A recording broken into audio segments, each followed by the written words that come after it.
hours of this morning, we saw the election of the Speaker of the National Assembly, the Deputy Speaker of the National Assembly, and of course, the President of the Republic. Well, yesterday was such a long day. Firstly, we started at 10 o'clock and we finished just before 1 o'clock. So you can imagine that we can only wonder how today is going to be. But the NCOP's first sitting takes place today to swear in the new delegates of the council after the first sitting of the provincial legislatures that took place yesterday. Provinces saw in the members of the provincial legislature elected their presiding officers and premiers. Each of the 9 provinces then sends a delegation of their representatives to the NCOP. This delegation includes 6 permanent delegates and 4... Okay.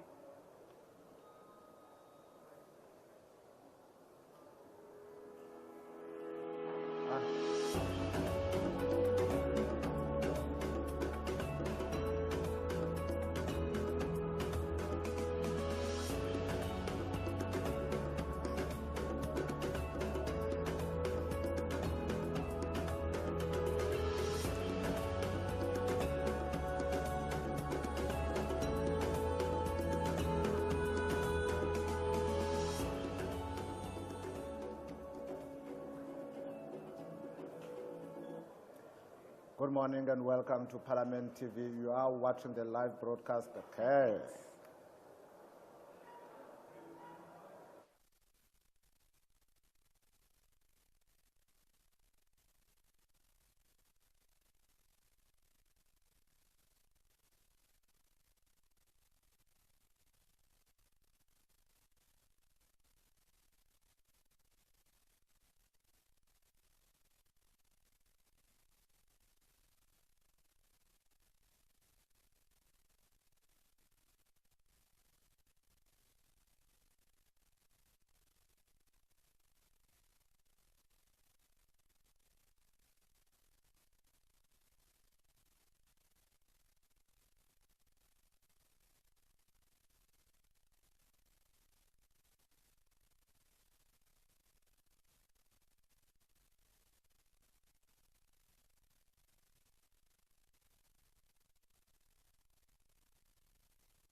Good morning, Sanibonani, Absheni, Molweni, Ikamalam, Ngutembi Nkosingom.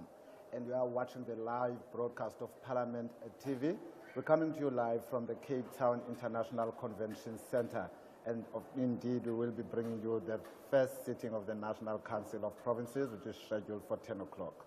Of course, this is after an eventful day yesterday with the first sitting of the National Assembly, where we saw the sitting and the election of the Speaker of the House, the Speaker of the National Assembly, that is, and the Deputy Speaker of the National Assembly, and of course, the President of the Republic, Lakali Bitsoke Tshepomori.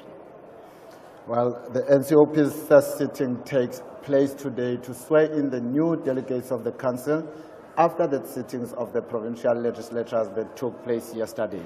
Provinces saw in the members of the provincial legislatures elected their presiding officers and premiers. Each of the 9 provinces then sends a delegation of 10 representatives to the National Council of Provinces. This delegation includes 6 permanent delegates and 4 special delegates. Those members will be sworn in this morning at 10 a.m., after which the Council will elect the chairperson of the Council. That's what we can expect as we build up to the first sitting of the National Council of Provinces. Of course, as we kept emphasizing yesterday, that the newly sworn-in members of the NCOP arrived in Cape Town from their respective provinces to come and register themselves as well as to attend the orientation program. The orientation program typically includes briefings on parliamentary procedures, ethical guidelines, legislative responsibilities, and administrative processes. This is important to do before the proceedings of the first sittings, as some members will be joining Parliament for the first time. Indeed, when we come back, I will be joined by the Secretary to the National Council of Provinces, Advocate Mudibedi Pindela, to tell us more about the processes of constituting the National Council of Provinces. So stay with us, we'll be right back.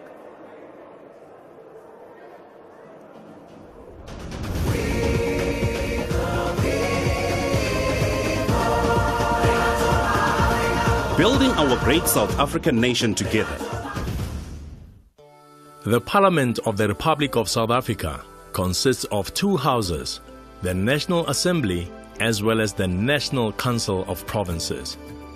The National Council of Provinces, or NCOP for short, is constitutionally mandated to ensure that provincial interests are taken into account in the national sphere of government.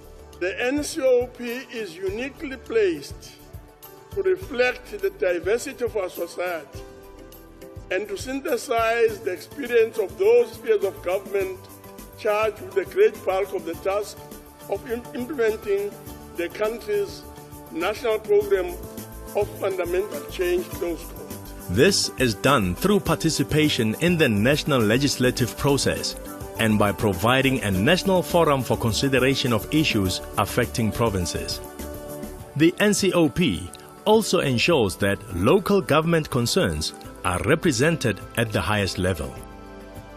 The NCOP consists of 9 provincial delegations nominated by the provincial legislatures and a delegation from the South African Local Government Association, or SALGA for short.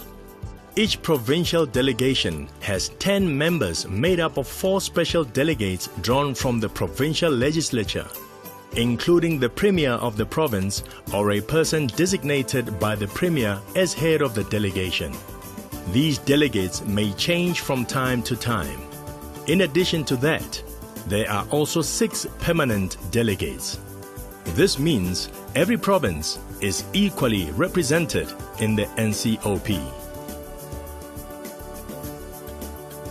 Similar to its counterpart, the NCOP has office bearers who are responsible for overseeing the duties of the House. Chairperson and 2 deputy chairpersons manage the work of the NCOP and preside over debates, making sure that delegates can speak freely while remaining within the rules. Of the 2 deputy chairpersons, one is a permanent deputy chairperson who is elected for 5 years, while provincial premiers take turns being deputy chairpersons for a year. A provincial whip organizes the work of each provincial delegation. Parties with at least 7 permanent delegates and who do not have members functioning as provincial whips are also entitled to a party whip. The NCOP considers, passes, amends, propose amendments to, or rejects legislation. It must consider all national bills. The NCOP has oversight of the executive within its role as the representative of the provinces. The NCOP may require a cabinet member, an official in the national government or a provincial government to attend a meeting of the council or a committee of the council. The NCOP also conducts oversight visits to the communities in order to ensure that they get direct information on the needs and challenges of the people.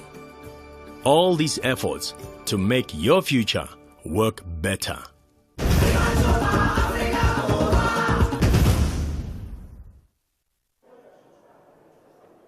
You are still watching Parliament TV and our coverage of the first sitting of the National Council of Provinces. As we await the start of the sitting at 10 a.m., I am now joined by the Secretary of the National Council of Provinces, Advocate Pindela. Good morning, Advocate, and thank you very much for joining us at Parliament TV. Thank you very much, and good morning to the viewers. Advocate, our role at Parliament TV is to educate our viewers on the work of Parliament, and we know that today all the eyes will be on the National Council of Provinces. So let's begin our chat by briefly taking us through the constitution of the National Assembly, of the National Council of Provinces rather, including the significance of the first sitting of the provincial legislatures that took place yesterday, in that way constituting the National Council of Provinces. Yeah, maybe our starting point should be that when we're talking about Parliament, we're talking about the National Assembly and the National Council of Provinces. We have seen that yesterday the National Assembly had its own first sitting, where they elected the Speaker, the Deputy Speaker, and the President of the Republic of South Africa. The same applied to the provincial legislatures. They said also yesterday they had an election of the Speaker, the Deputy Speaker, as well as the Premiers. But in addition to that, they also nominated or designated their permanent delegates to the National Council of Provinces. And today now, we have the sitting of the National Council of Provinces, the first sitting of the National Council of Provinces, consisting of those delegates who were nominated by the provinces to represent them in the National Council of Provinces. Today, we will have the first sitting, as I have indicated. That first sitting would be presided over by the Chief Justice of the Republic of South Africa, where the Chief Justice will swear in members.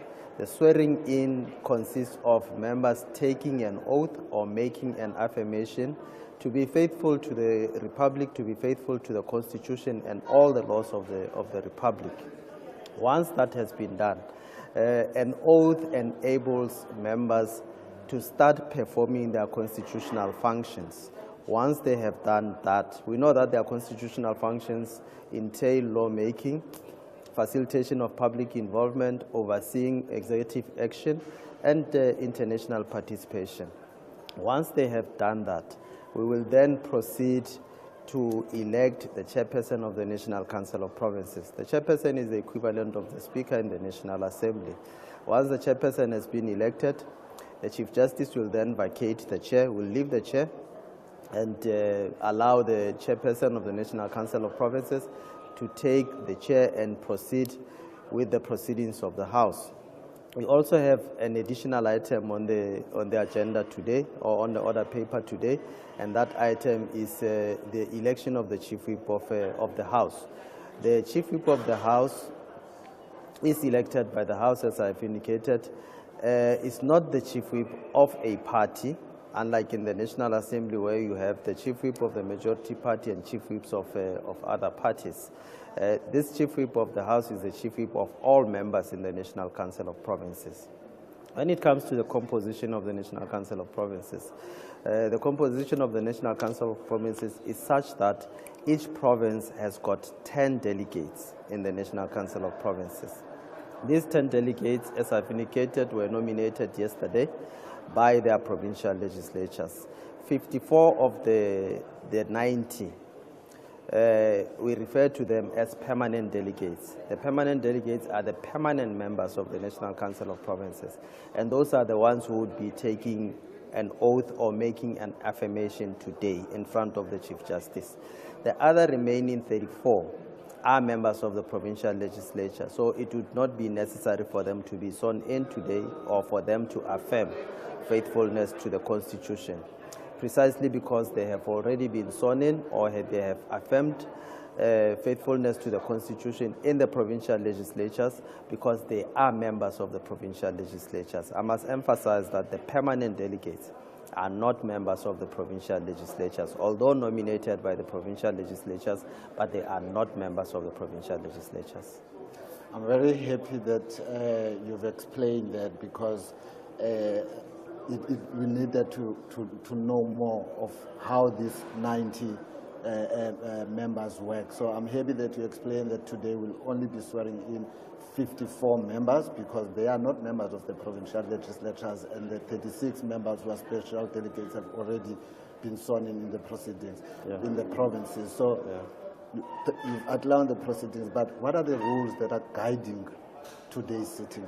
And perhaps by way of completeness, insofar as the Constitution of the National Council of Provinces is concerned, we also have 10 representatives of organized local government in the form of SALGA. These 10 representatives may participate in the processes and proceedings of the National Council of Provinces, but because they belong to municipal councils, they may not vote in the National Council of Provinces, but they represent the interests of local government in the National Council of Provinces. Insofar as the rules that are applicable today, in terms of the Constitution, the Chief Justice must determine the date on which and the time at which the National Council of Provinces may meet. So Chief Justice has determined today, the 15th of June, as the day on which the National Council of Provinces would meet, and 10 o'clock as the time at which the National Council of Provinces would meet. In addition to that, because this is the first sitting of the National Council of Provinces, insofar as the election of the chairperson is concerned, and yes, insofar as the chairperson of National Council of Provinces is concerned, is the sitting presided over by the Chief Justice. So Chief Justice determines the rules that are applicable to that particular sitting. Beyond that, the rules that would be applicable would be the ordinary rules of the National Council of Provinces. So thank you for also explaining that. So how does then the NCOP maintain continuity and coherence with the provincial legislatures, especially during transitions after elections or at the start of a new parliament? Like I have indicated, we have the permanent delegates who represent the interest of the provinces, and we have what we refer to as provincial whips. The provincial whips are the whips of all the leaders. Put in simpler terms, are the leaders of each delegation. So we have 9 provincial whips. In addition to the chief whip of the council, we have 9 provincial whips. So each delegation has its own provincial whip. And that provincial whip serves as an umbilical cord between the provincial legislature and the National Council of Provinces. So that provincial whip is a point of communication between the provincial legislature and the National Council of Provinces. All matters that concern a particular provincial legislature ought to be brought to the attention of the National Council of Provinces by the provincial whip. The provincial whips assist the chief whip of the National Council of Provinces in ensuring that the business of the House, the business of the institution in general is carried out, and is carried out in the manner that it should be carried out. So what will then be the first order of business for the newly constituted NCOP in its initial session following the first sitting of today? Well, we still have to have the program committee, for instance. We will first have the rules committee. The rules committee will then determine the number of committees that we should have as the National Council of Provinces. Once we have had the rules committee, we will have the program committee. Then the program committee will determine the program of the National Council of Provinces from now onwards. So we have these new members coming in. Are they familiar with what is expected of them today? Are they familiar with the rules of the NCOP? Well, our intention was to have some kind of a dry run today. I hope that we will still have it so that we can familiarize members with the events or the happenings of today. 1, 2, Yes, Advocate 3, Chandela. Unfortunately, 4, viewers, we do seem to be 6, having a technical 7, challenge, or there are 8. that are busy testing their mics while we are busy. But that now has been sorted. But if we can just continue with the question, with the conversation, Advocate, we are still responding. We were interrupted. We are talking about the dry run that has been planned so that members can become familiar with what is expected of them. If you can just continue from where you left. Yes, I was saying that I hope that we will still have that dry run. But insofar as the functioning of the National Council of Provinces is concerned, we will still have an in-depth induction, an in-depth orientation of members to orientate them about the rules, about the business of the National Council of Provinces and the operations of Parliament in general. Advocate Chandela, thank you very much for joining us this morning on Parliament TV. But anyway, I am told that we can continue with this conversation. 6. They have just taken us. There seems to be something that keeps on interfering my serial operative for them. So the preparation, take us through to what transpired during the preparations of this first sitting. Well, of course, the first sitting does not only involve us, it also involves the Office of the Chief Justice. So we had to be in constant contact with the Office of the Chief Justice. We had to make sure that indeed the Chief Justice determines the date. We are aware of the date. He determines the time of the first sitting of the National Council of Provinces. He also makes the rules and publish those rules. Also, we are also in constant contact with the provincial legislatures, because for the National Council of Provinces to sit, the provincial legislatures must have had their sittings. So we had to be in constant contact with the provincial legislatures and make sure that the provincial legislatures also the date for their first sitting and the time are determined. So indeed it has been a very, very involved a process to make sure that we are where we are today. And as you've mentioned earlier, the orientation, the induction, when is this likely to take place? You know that the members will be sworn in today, the NCOP will be constituted today, but when can we start seeing NCOP getting on with its work as it is expected by the South? Well, the induction will be running from the 2nd to the 5th of July, and we hope that after that we will then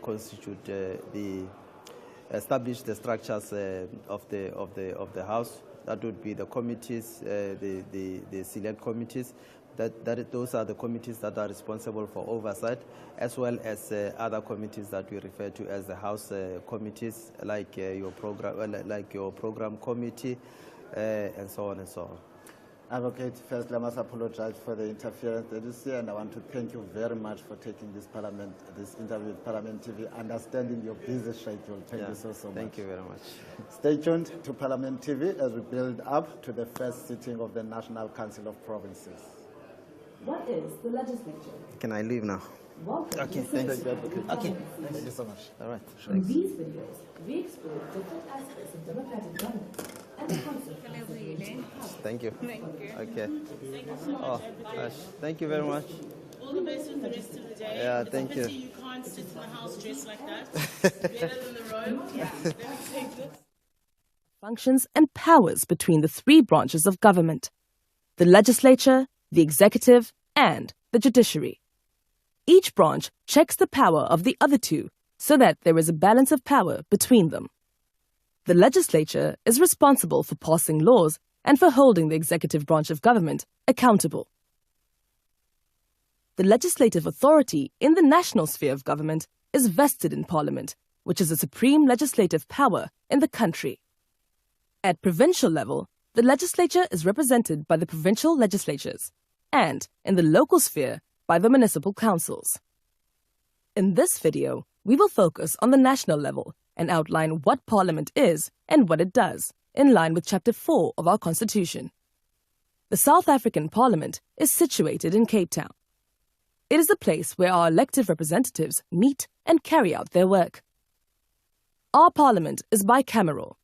That means that we have two houses of Parliament, known as the National Assembly and the National Council of Provinces. The National Assembly is made up of 400 representatives from different political parties, called Members of Parliament, or MPs. South Africans indirectly elect MPs every 5 years by casting votes for the party of their choice. Seats are then allocated to each party based on the number of votes the party received using the proportional representation system. Each party compiles lists of candidates, and MPs are allocated from this list in the order the names are listed.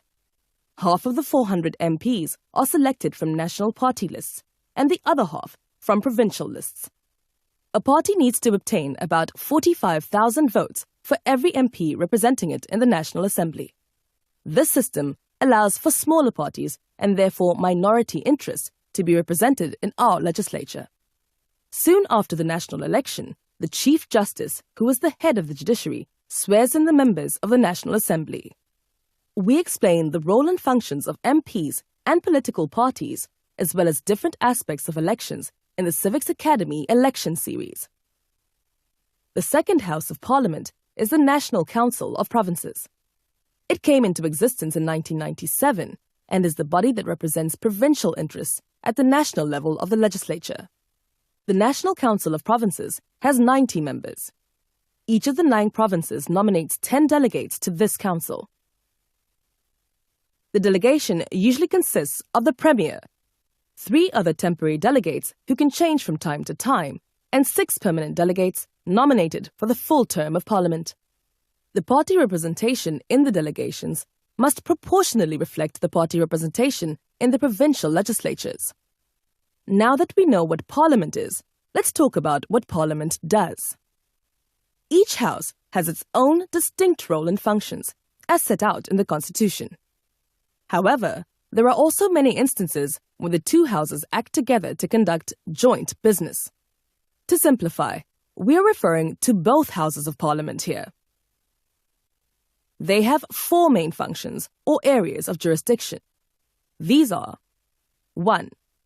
The consideration, amendment, and passing of draft laws, called bills. Bills are usually introduced by the executive, but they can also be introduced by MPs and are then discussed in parliamentary committees, which may amend provisions and approve them before both houses of Parliament vote on whether to pass them. Parliament must ensure that all bills conform to the provisions of the Constitution before being passed. Otherwise, a High Court can declare the law or parts of it unconstitutional and invalid. If this is confirmed by the Constitutional Court, the law has no force and effect, as if it was never passed. Parliament may also amend the Constitution with a 2/3 majority of votes. Furthermore, the Constitution requires Parliament to allow members of the public to participate in lawmaking processes through written submissions or by giving testimony before parliamentary committees. 2. The election of the President. At its first sitting after the election, the National Assembly elects the President from among its members. The leader of the political party that wins the majority of the seats in the National Assembly is nominated and elected as President. Once elected President, he or she becomes the head of the executive and stops being a member of Parliament. 3. Oversight of the executive. Parliament approves the budgets of government departments and has the duty to scrutinize and oversee the work of the executive and to hold cabinet ministers accountable. The various committees of the National Assembly and the National Council of Provinces can call cabinet ministers to appear before them to explain their work and to answer questions about their work. In this way, the committees of the National Assembly and the National Council of Provinces ensure that the members of cabinet do their job properly. The President and his or her cabinet are also required to answer questions in Parliament and to defend their budget every year before the National Assembly. 4. Parliament provides a national forum for consideration of important issues. To achieve this goal, political parties table motions that must be debated and voted on. The National Assembly and the National Council of Provinces carry out their duties in different ways. Each house meets in its own plenary session to pass legislation and debate issues.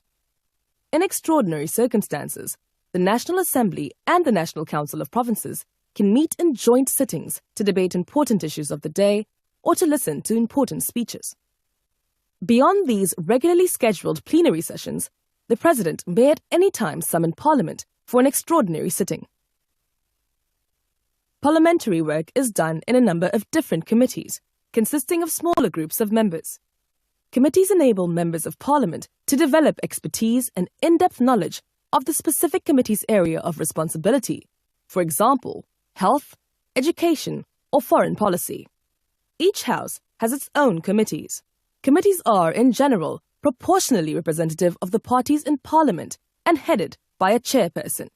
They are required to report regularly on their activities and to make recommendations to their house for debate and decision. There are a number of joint committees of the National Assembly and the National Council of Provinces. For example, the Annual Constitutional Review Committee. Committee meetings are generally open to the public. Summary. The legislature is the representative of the people of South Africa. The 400 plus 90 representatives are given their mandates through regular elections and vote on issues of national importance in Parliament. Parliament is responsible for passing laws and for holding the executive branch of government accountable. The power of Parliament is limited by the Constitution. The judiciary checks the exercise of power by the legislature. Through its work, Parliament is tasked to make sure that the interests of the people of South Africa are represented in all their diversity.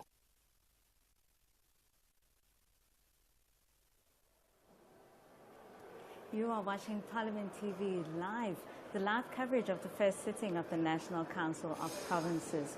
The video you just watched is courtesy of the Civics Academy, funded by the Hans Seidel Foundation. By all accounts from the Secretary to the NCOP, the stage is set to kick off the term of the National Council of Provinces. Let's talk about the history of the NCOP. Now, the National Council of Provinces is one of the two houses of Parliament in South Africa, established to ensure that provincial interests are represented at the national level. The NCOP was created following the first democratic elections in South Africa in 1994, replacing the former Senate. The Senate, which was the upper house of Parliament under the apartheid regime. Unlike the Senate, which primarily functioned as a reviewing body, the NCOP was designed to be more participatory and representative of provincial interests. Yes, and the National Council of Provinces has evolved as a crucial institution in South Africa's democratic framework, playing a vital role in ensuring that provincial interests are considered in the national legislative process. Its formation marked a significant step towards inclusive and participatory governance, reflecting the diverse needs and aspirations of South Africa's provinces. Over the years, the NCOP has navigated various challenges and achieved notable successes, reinforcing its importance of the country's parliamentary system. And Tsepo, I had a privilege of speaking to Advocate Pindela earlier on, and what I like is how he broke down the membership of the NCOP. So, NCOP has 90 members, and those 90 members, 54 of them, they are permanent members. So, that 54 are not members of the provincial legislatures. They are deployed by their provinces to the NCOP, but they are not members of the provincial legislatures. And the 36 who are referred to as the special delegates, those members are members of the provincial legislatures. Hence, you won't see them being sworn in this morning because they would have already been sworn in their provinces. And in addition to that, there's 10 members who are also part of the NCOP but are deployed by the South African Local Government Association. Those members, just like the members, the special delegates, do not vote. So it's the 56 permanent members. So yeah, it was quite an insightful interview that we had, and we also indicated that they are indeed ready, because we know that all the 9 provincial legislatures concluded their sittings yesterday. So we have 9 premiers, 9 speakers from the provincial legislatures. So once that process is completed, it is only then that the NCOP can be constituted. And of course, Temikosi, I think that the viewers will appreciate that difference between the two houses, between the National Assembly and the NCOP. You spoke of 90 members in the NCOP, whereas the National Assembly is constituted of 400 members. And that is one of the differences between the two houses. Of course, the two houses coexist, and they do come together for joint business of the House at certain times. Of course, we are here as a result of the national and provincial elections, and that is why we already have the provincial legislatures that have voted in their premiers and that have constituted their legislatures. With your conversation with Advocate Pindela, I loved how he thoroughly explained the swearing-in process, especially when you did mention that there are 54, there are only 54 members that will be sworn in today in the first sitting of the National Council of Provinces, and that is what viewers can expect. Unlike yesterday, where all 400, we expected that all 400 of the members that were in the chamber in the National Assembly, they were sworn in. And it will be different today. And another difference between the two houses when it comes to constituting them, yes, we'll have the Chief Justice presiding over the election of the chairperson of the National Council of Provinces, and from once the chairperson has been elected, then he will preside over the appointment of the deputy chairperson. And now, interestingly, just as you outline, you are outlining those differences, the National Assembly, as you would know, it has a chief whip of the majority party, but in the NCOP, it's a little bit different, because the NCOP is an NCOP of the National Council of Provinces. So that's just the conversation that we had, and it's also indicated that they are currently busy with their dry run, preparing the members for this first sitting. We know that some of the members that will be coming in will be new members, completely new to this parliamentary environment. So there are certain things that they need to be taken through so that they know how to maintain, so that the decorum of the House is maintained. And of course, some of the similarities with the proceedings that we saw yesterday is that the Chief Justice will preside over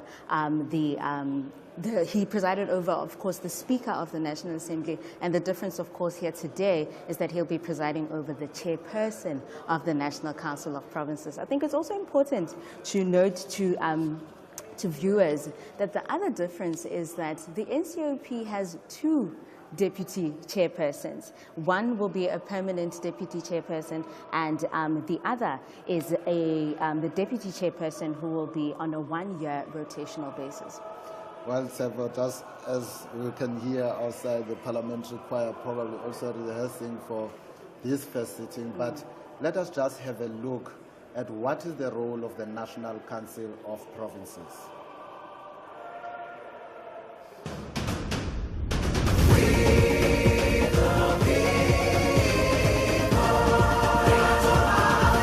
Building our great South African nation together.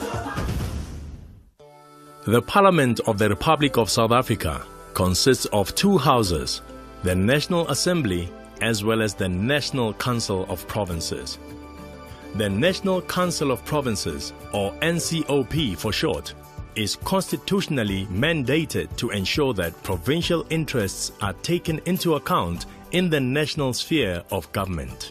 The NCOP is uniquely placed to reflect the diversity of our society and to synthesize the experience of those spheres of government charged with the great bulk of the task of implementing the country's national program of fundamental change, close quote. This is done through participation in the national legislative process and by providing a national forum for consideration of issues affecting provinces. The NCOP also ensures that local government concerns are represented at the highest level.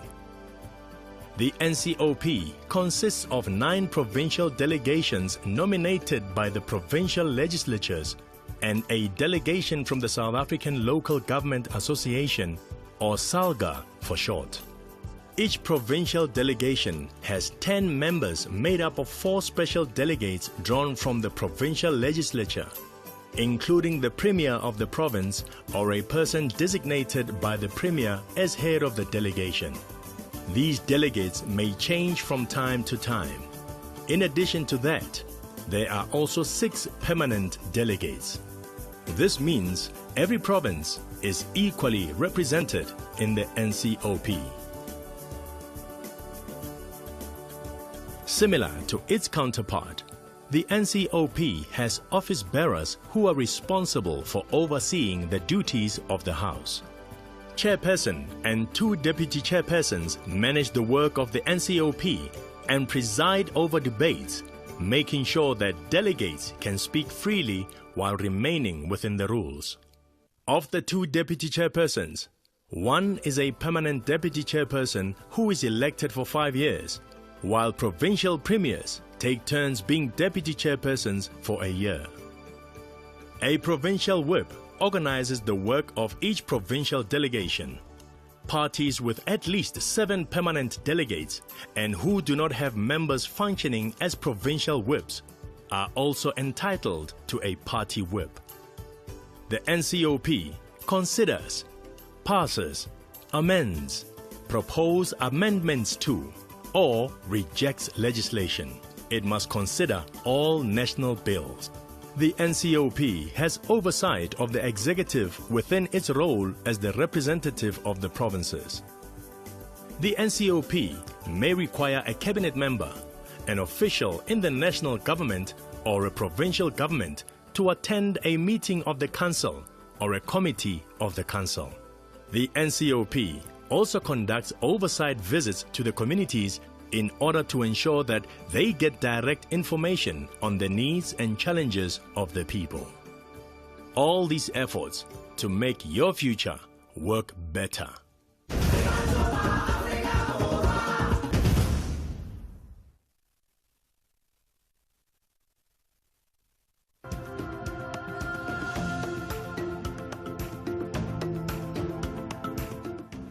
In the month of June, Parliament joins the nation in commemorating Youth Month, a time to recognize the contributions and aspirations of the youth in our society, a time to reflect on the struggles faced by young people in the past and to celebrate their achievements in shaping the future. Youth Month holds great significance in South Africa as it marks the anniversary of the student uprising in 1976, when young people took to the streets to protest against the oppressive apartheid education system. Their courage and sacrifice have paved the way for a more inclusive and equitable society. Parliament acknowledges the importance of investing in the youth, as they are the future leaders, innovators, and change makers. It is committed to creating an enabling environment for young people to thrive, providing access to quality education, skills development, and economic opportunities. Through various initiatives and legislation, Parliament aims to address the challenges faced by the youth, such as unemployment, inequality, and limited access to resources. It recognizes the need for inclusive policies that empower young people and ensure their active participation in decision-making processes. As we commemorate Youth Month, let us reaffirm our commitment to supporting the youth and working towards a society where every young person can reach their full potential. Together, let us build a brighter future for the youth of South Africa. Parliament, empowering the youth for a better tomorrow. Welcome back. We are an hour away from the start of the first sitting of the National Council of Provinces. We have heard earlier from the Secretary to the National Council of Provinces on how the NCOP is constituted and the relationship between provincial legislatures, the council at national level. Of course, all of this stems from the recent national and provincial elections which took place on 29 May 2024. Of course, a total of 487 seats have been allocated across the 9 provinces. Gauteng and KwaZulu-Natal lead with the highest number of seats at 80 each, while the Northern Cape and the Free State have the least with 30 seats each. Notably, this election saw an increase in diversity with 19 parties represented in the legislatures, up from 12 in 2019. Overall, the ANC lost 6 seats, but remains a significant player. The DA gained 13 seats, and the MK Party, a new force, has emerged in the third place with 58 seats, surpassing the EFF by 4 seats. In Gauteng, the ANC lost 9 seats. The DA gained 2, and the EFF held steady. The MK Party secured 8 seats, Action SA 3, the Patriotic Alliance 2, and both BUSA and Rising Mzansi gained 1 each. In KwaZulu-Natal, the MK Party now leads with 37 seats, while the ANC lost 30. The IFP gained 2 seats, although the EFF lost 6. Notably, the ACDP, Minority Front, and ATM exited the legislature. Of course, this means that the Northern Cape, the ANC rather, lost 3 seats. The DA lost 1 and the EFF gained 1. The FF Plus retained its seat and the PA made a debut with 3 seats. In the Western Cape, new entrants PA and NCC secured 3 and 1 seat respectively. The DA remains unchanged with 24 seats, while the ANC lost 4, and Patricia de Lille's Good also lost a seat. In Limpopo, the ANC had a strong showing, gaining 10 seats thanks in part to an increased seat allocation from 49 to 64. The EFF and DA also gained seats here. Northwest saw an additional 5 seats compared to 2019, aiding the ANC in gaining 2 seats. The EFF and DA gained 1 seat, while the MK Party and Action SA also made their mark. And in Mpumalanga, with 21 new seats allocated, the ANC gained 5, the EFF and DA each gained 3, and the MK Party secured 9. Action SA entered with 1 seat, and the Freedom Front Plus held on to its seat.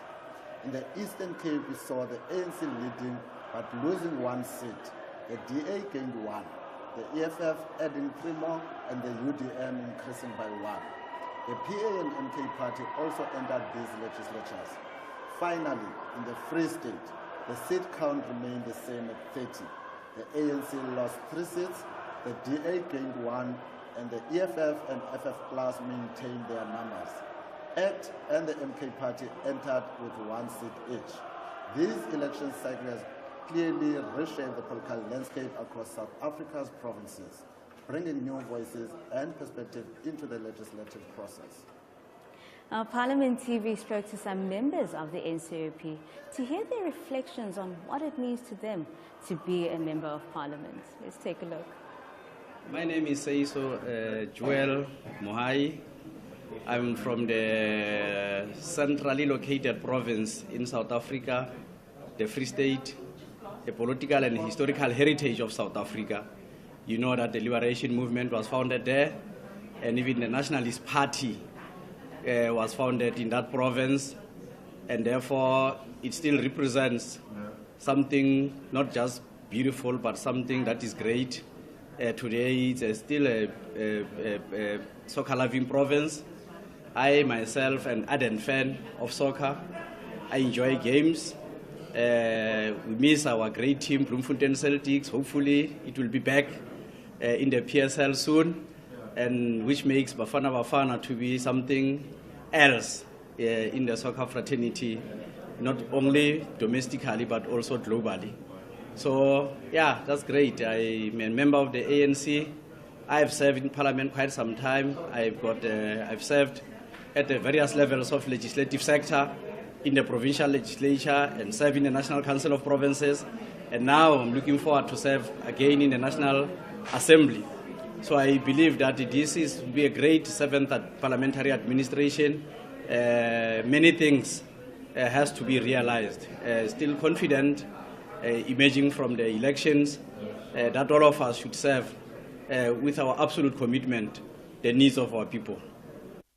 I'm Manny Brits from Jeffreys Bay down in the Eastern Cape, and I represent the Democratic Alliance. I look forward to the 7th Parliament, where we are in an initial phase where we are going to make history. And I'm looking forward to represent the people of the Eastern Cape in the NCOP. My name is Paul Swart. I come from a small little town called Elim. It's a Moravian mission station belonging to the Moravian Church in South Africa. And it's actually, it's the southernmost town. It's part of the southernmost municipality on the African continent. And now for the past 8 years, I was the executive mayor of Cape Agulhas municipality. I was a ward councillor in Ward 5 in Struisbaai, in Agulhas, and that is the southernmost towns on the continent of this beautiful continent, South Africa. I really want to see that entrepreneurs are being empowered in this country, because they are the job creators.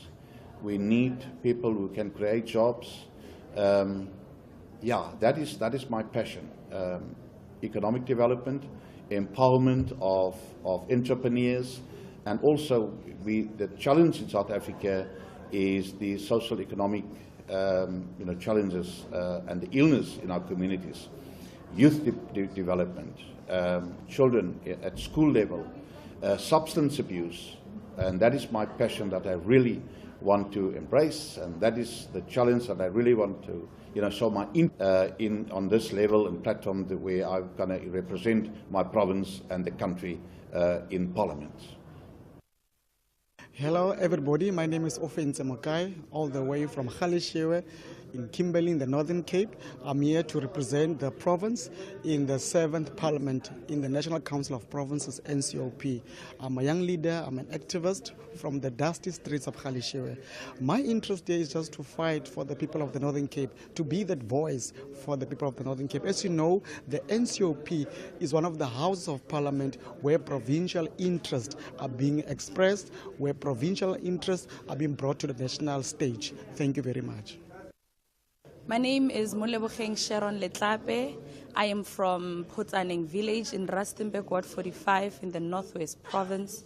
I like working outside of work, basically, spending time with young people on the streets of different provinces and communities, doing community work. My interest in the 7th Parliament is basically to make sure that the young people finally get voices. The first thing is would like an attainment of free education, which is a fight that young people have already taken for the longest time. We want young people to get jobs. We want young people to get land. We want young people to be in business and to get the necessary support that they want. And those are some of the things that we will be fighting for. I have interest particularly in the economic freedom fights, is advancing these issues in Parliament, and that ultimately at the end of the 7th Parliament I'll be part of the history of attainment of these issues that have got the best interest of young people. Yeah. Welcome back, and you are still watching the live broadcast of Parliament TV. It is indeed the first sitting of the National Council of Provinces, and we are coming to you live from the Cape Town International Convention Center. Tsepo, today, as you can hear the mood outside, the choir singing, there's a lot of people walking around also preparing for this sitting at 10 o'clock. So it's going to be another busy day in the city ICC today. Definitely, but hopefully not as long as we had yesterday with the first sitting of the National Assembly. Of course, we sat throughout until the wee hours of this morning. Of course, it was a long process because of the elections that happened in the chamber. This was the election for the Speaker of the National Assembly, the Deputy Speaker of the National Assembly, and of course, the President of the Republic, with those nominations, 2 nominations in fact, for each of those office bearers, and that is why we had those long processions. And of course, South Africans sat and they waited for those results throughout. And now that the National Assembly has been constituted, I think what will come up next will be the inauguration of the president, which is likely to take place on Wednesday next week in Pretoria. So once that is done, then the president will then be able to appoint his executive, who will then enable the National Assembly to also start with its work of establishing the portfolio committees. We remember that the portfolio committees are aligned to how the executive is constituted, because for each department there would be a portfolio committee. If you have a department of communications and digital technologies, we would have a portfolio committee on communication and digital technologies, and so on and so on. So yesterday was a big event. We came out with the speaker, the deputy speaker, and the president of the country, and it was quite interesting to see and watch that democracy at play. Of course, Ngosi, now that you mentioned that after the inauguration of the president, obviously he will have this huge task of his appointing members of his cabinet. I think then it's important to remind viewers that the Chief Justice has a role to play in these processions. Firstly, he was here yesterday for the first sitting of the National Assembly, and now he will be presiding over the proceedings of the NCOP, the first sitting of the NCOP. I think then it's important to remind viewers of the three arms of state, right? Well, we have the judiciary, that is the courts, and we have the legislature, which is parliament, that makes and amends laws. And of course, we have the executive, which is the president, and of course he will then share that responsibility with the cabinet that he is about to appoint. And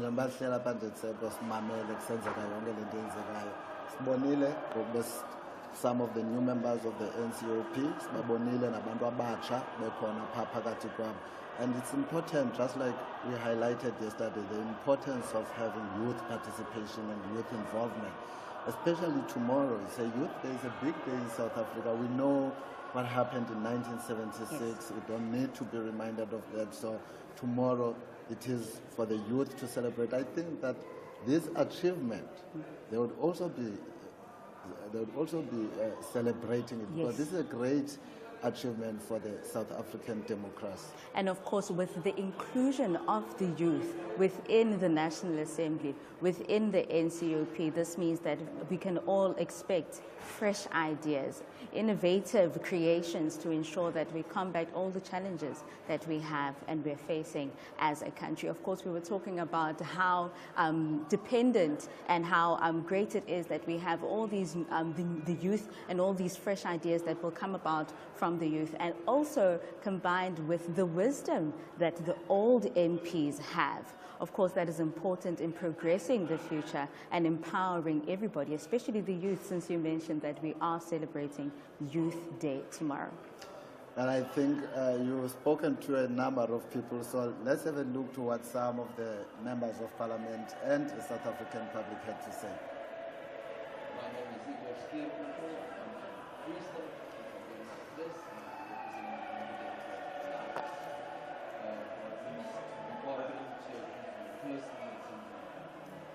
Working for a dream since I was high school. I've always wanted to serve my country, and now I've been given this opportunity. Professionally, to me, means that we are on a verge of change in South Africa, and to be part of that change gives me a sense of pride, and to know that we are now going on to the 7th administration, which is going to be a change from the first administration. And then when I'm not here, I like to be at my house. I like jogging. I go into the garden. My garden is my pride. I watch my garden like I watch my tummy. It must always be green and always be flat. So yes, I love gardening, and that keeps the stress away and it helps me clear my mind when I'm focusing on Rescue South Africa.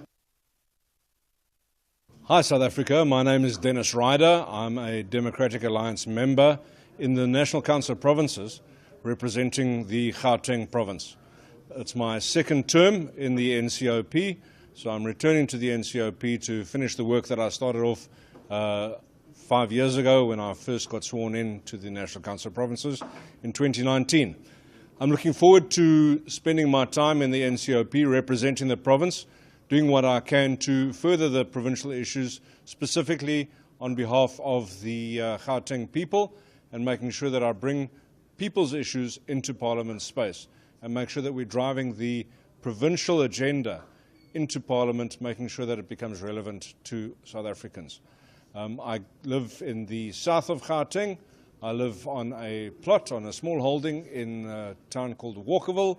I have a lovely family, my wife and 2 boys with me there. We are all animal lovers. We have lots of animals with us.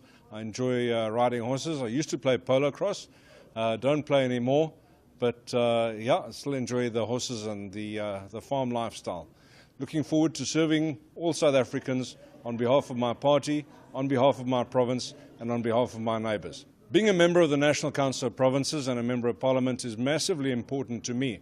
I've always been involved in politics from a young age. When I first stood up to a bully at school, when I was about 13 years old.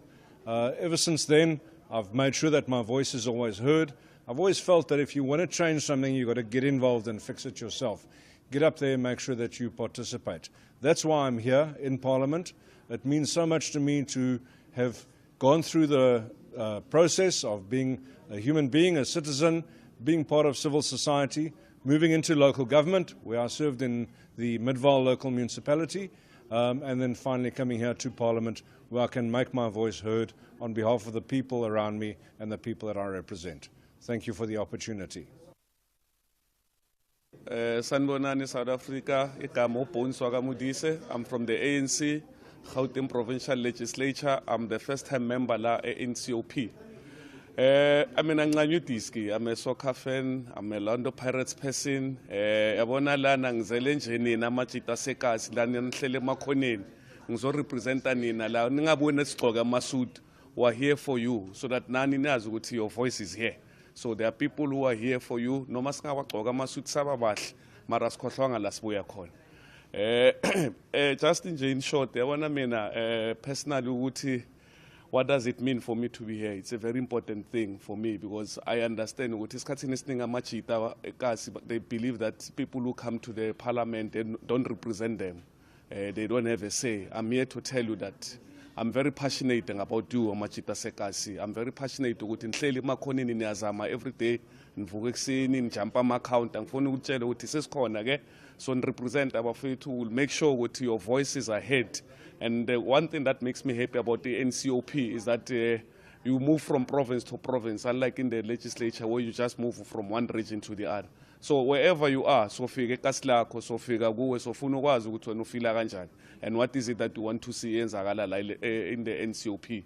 And lastly, bafethu, you know, I'm passionate about youth development. I'm passionate about seeing young people progressing and achieving their dreams.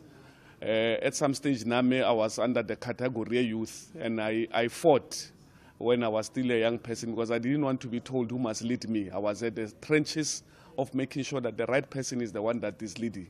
Ngiyacela nani phumani emakhoneni bafethu joinani struggle for the children of your children, the children of their children, because mina nawe vele sisebenzile ithuna. So akalani bafethu sijoine lento le silungise country. Ngiyabonga kakhulu. We are still watching Parliament TV as we build up to the first sitting of the National Council of Provinces. We're talking about the seat allocations in the province. Well, yesterday, all 9 provinces held their first sittings and elected their office bearers, the speaker and deputy speakers of each provincial legislatures, as well as the premiers. And with those elections, we've seen some new faces coming in and some others not coming back, but I'm sure you'll be detailing who's who for us. Yes, of course, Seminkosi, I can tell you the speakers and the premiers in each province. For Gauteng province, we have Ntate Panyaza Lesufi, who is the premier, and Ntate Audrey Masupre, who was elected as the speaker. In the Free State, we have Mema Queen Letuwa Makai, who was elected as the premier, and for speaker, we have Mezanele Sifuba. Of course, in Mpumalanga, we have Ntate Mandla Ndlovu, who is the premier of the Mpumalanga province, and Me Lindi Masina, who was elected as the speaker of the provincial legislature in Mpumalanga. For Limpopo, we have Dr. Popi Ramatuba, who is the Premier, and Nemakoma Mahrubej, who is the Speaker of that legislature. In the Northern Cape, we have Dr. Zamani Song, who is the Premier, and Ms. Nureen Cluster, who is the Speaker of that legislature. Northwest, we've seen Tate Lazarus Mukhosi, who is the Premier, and Ne Disebo Mohon, who is the Speaker. In the Eastern Cape, Tate Oscar Mabuyane coming back. He is the Premier of the Eastern Cape, and we have Helen Sauls August, who is the Speaker.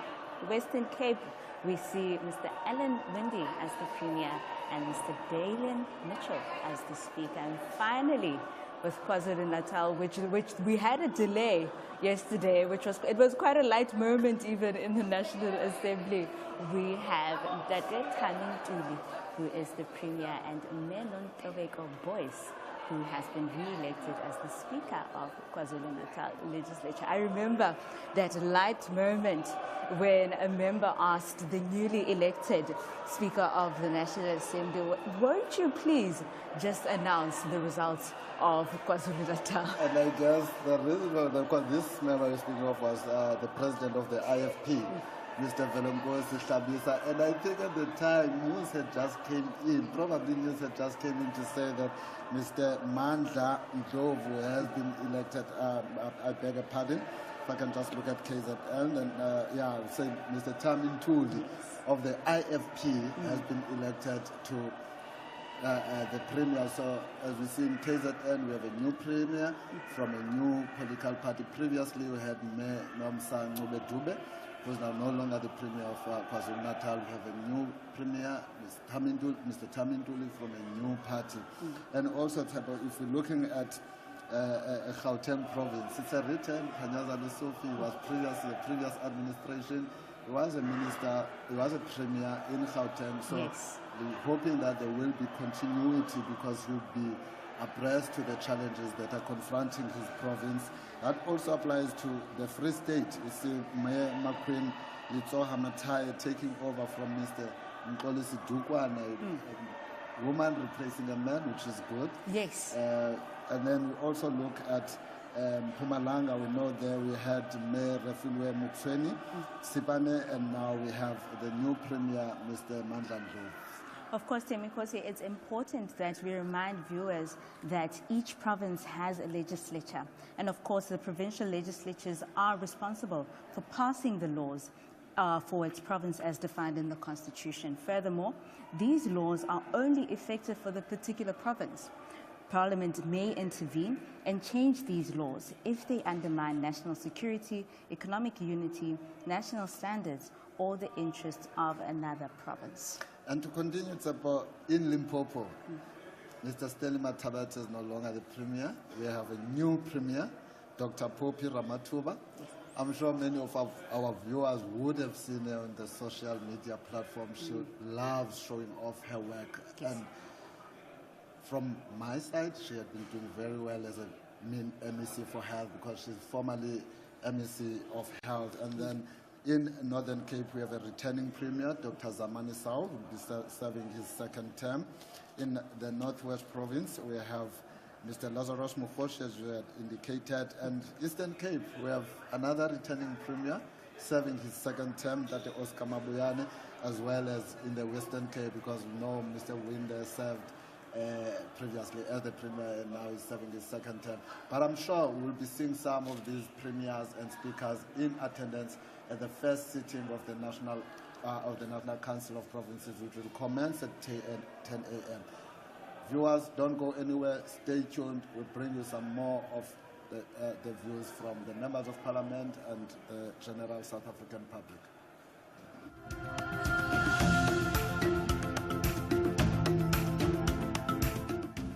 In the month of June, Parliament joins the nation in commemorating Youth Month, a time to recognize the contributions and aspirations of the youth in our society, a time to reflect on the struggles faced by young people in the past and to celebrate their achievements in shaping the future.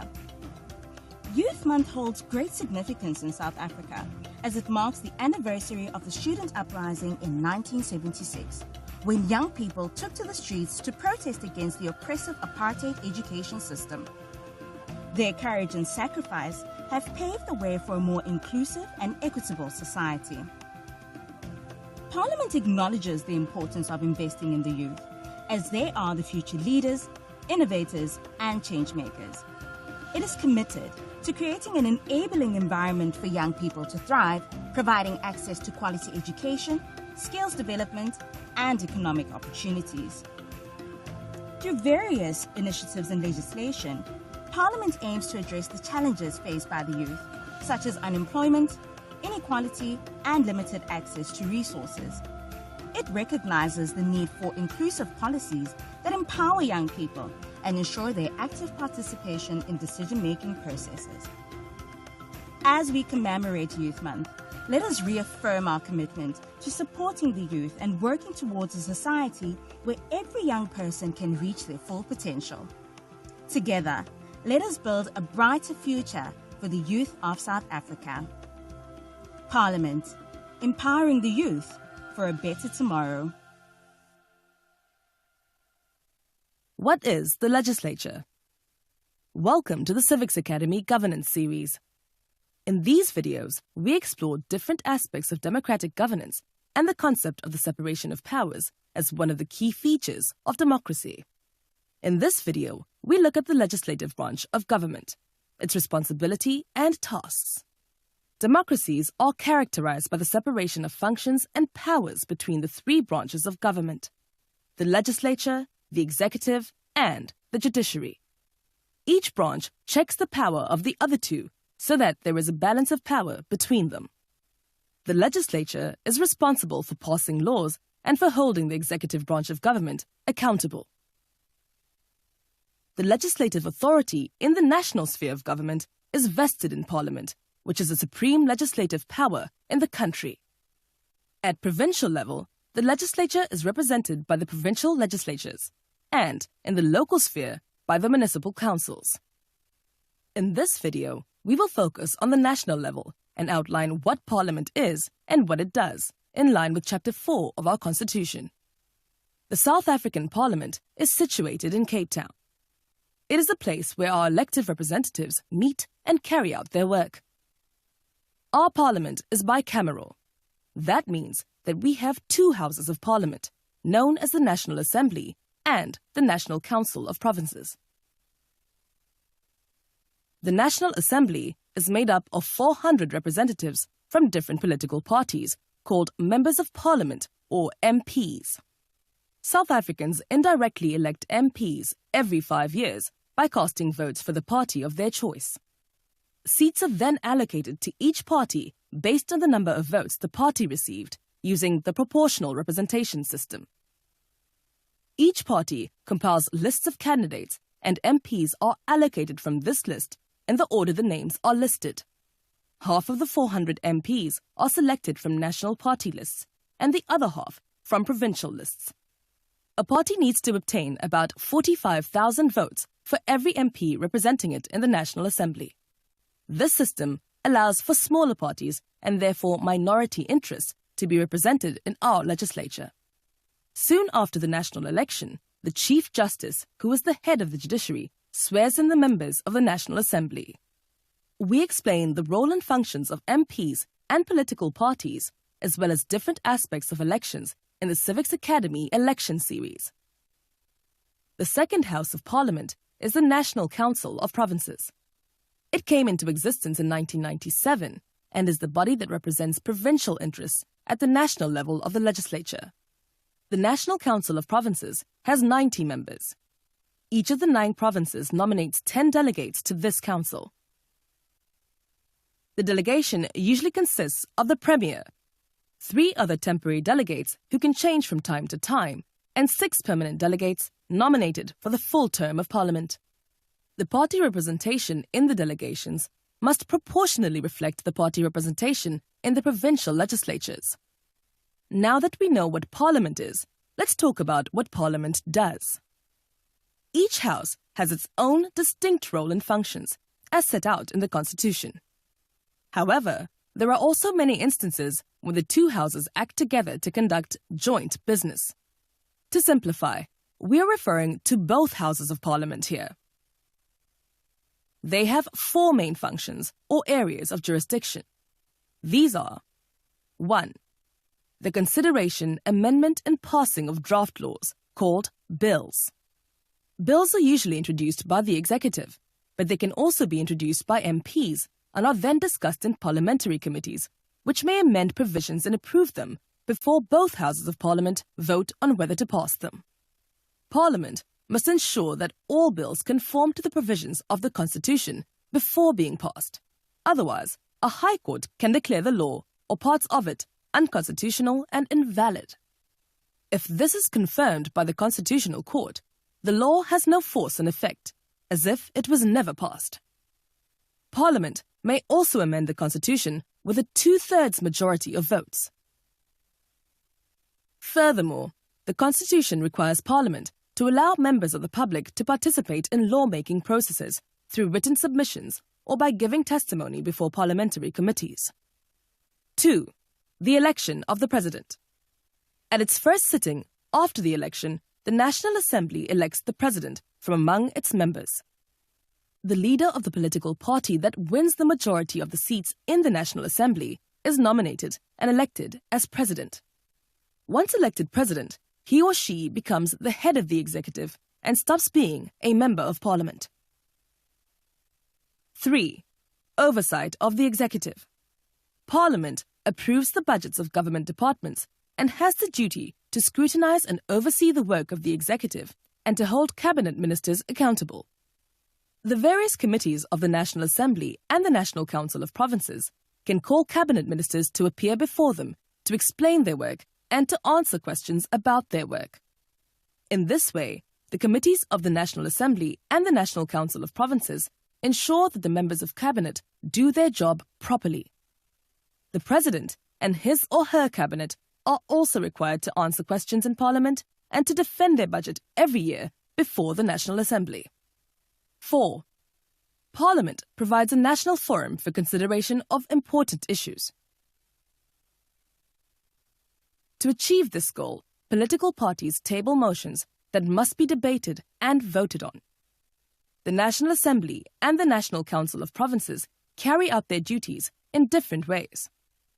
Each house meets in its own plenary session to pass legislation and debate issues. In extraordinary circumstances, the National Assembly and the National Council of Provinces can meet in joint sittings to debate important issues of the day or to listen to important speeches. Beyond these regularly scheduled plenary sessions, the President may at any time summon Parliament for an extraordinary sitting. Parliamentary work is done in a number of different committees, consisting of smaller groups of members. Committees enable members of Parliament to develop expertise and in-depth knowledge of the specific committee's area of responsibility, for example, health, education, or foreign policy. Each house has its own committees. Committees are, in general, proportionally representative of the parties in Parliament and headed by a chairperson. They are required to report regularly on their activities and to make recommendations to their house for debate and decision. There are a number of joint committees of the National Assembly and the National Council of Provinces. For example, the Annual Constitutional Review Committee. Committee meetings are generally open to the public. Summary. The legislature is the representative of the people of South Africa. The 400 plus 90 representatives are given their mandates through regular elections and vote on issues of national importance in Parliament. Parliament is responsible for passing laws and for holding the executive branch of government accountable. The power of Parliament is limited by the Constitution. The judiciary checks the exercise of power by the legislature. Through its work, Parliament is tasked to make sure that the interests of the people of South Africa are represented in all their diversity.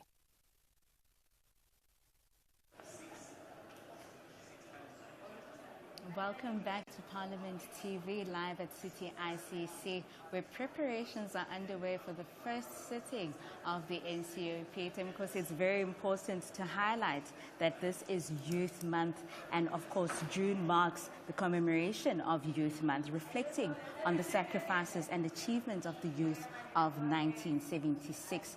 Tomorrow, of course, is the 16th of June, and this is Youth Day. And of course, I love the fact that there are new faces, and the youth will be represented in the two houses of Parliament, of course, making the youth of South Africa part of decision-making processes. Definitely, Tsepo, you would have heard earlier mentioned the importance of youth representation within the legislative framework. So yesterday we saw in the National Assembly quite a number of young people being sworn in as MPs.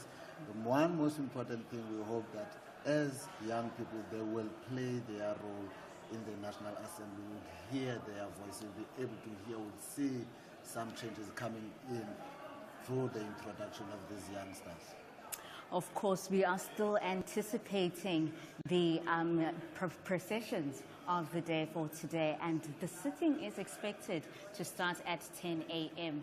We will be crossing to the chamber once those proceedings get underway. In the meantime, the council will be electing their presiding officers during the plenary today after the delegates are sworn in.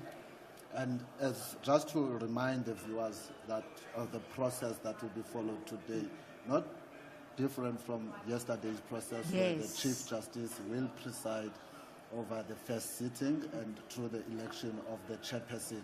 And once the chairperson has been elected, then we will be invited to take over the seat and will then preside over the election of the deputy chairperson as well as the chief whip of the National Council of Provinces. So that is the process that we're likely to see unfold today.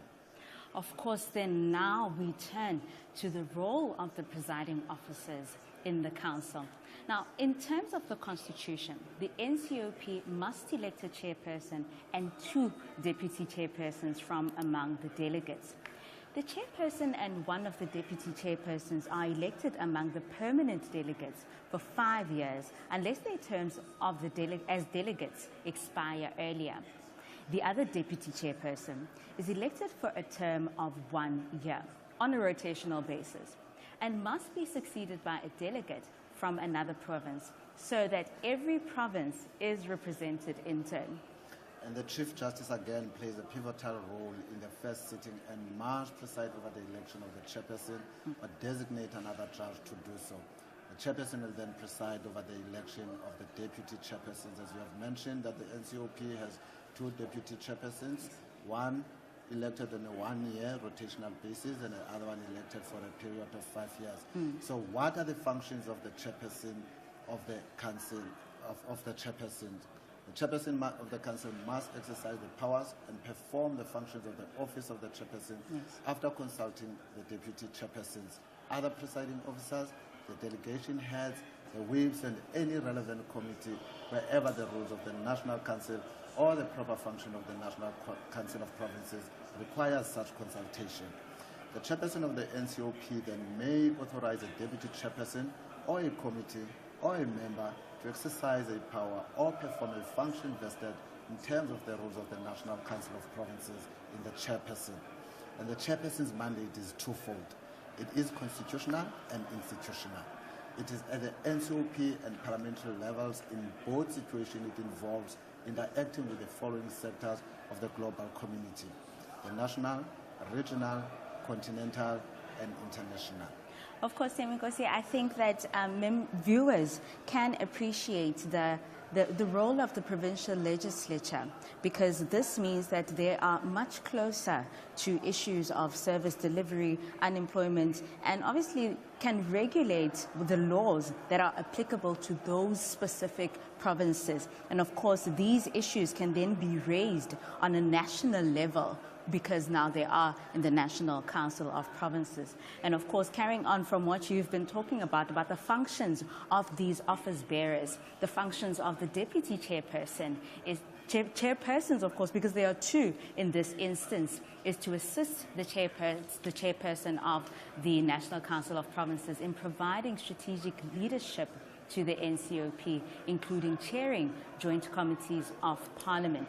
Therefore, the deputy chairperson performs any of the functions of the chairperson if the chairperson, for whatever reason, is unable to.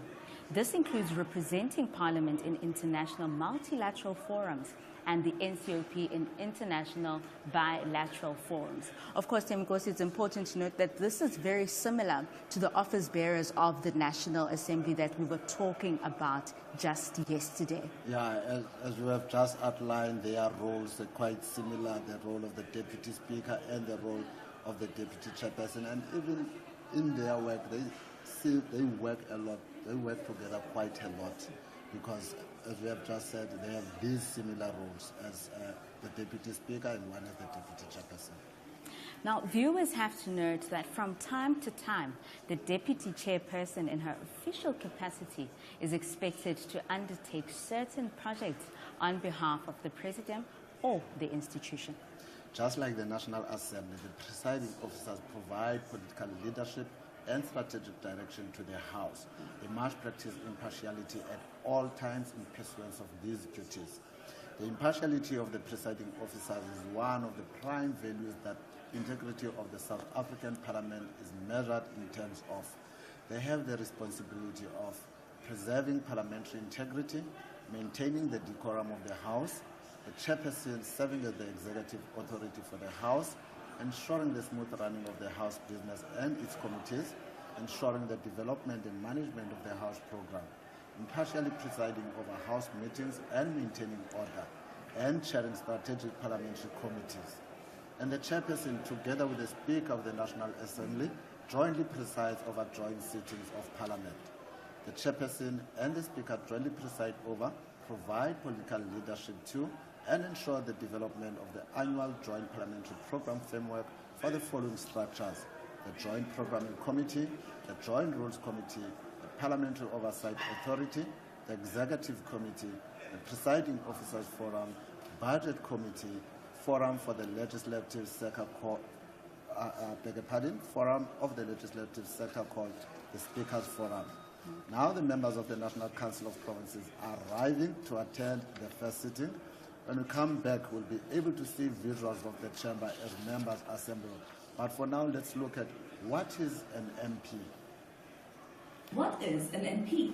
Welcome to the Civics Academy election series.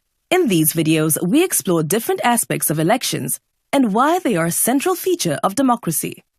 In this video, we look at the role and functions of elected representatives who represent us in Parliament.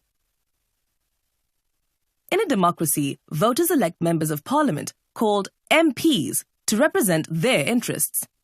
MPs have only temporary mandates and are accountable to voters.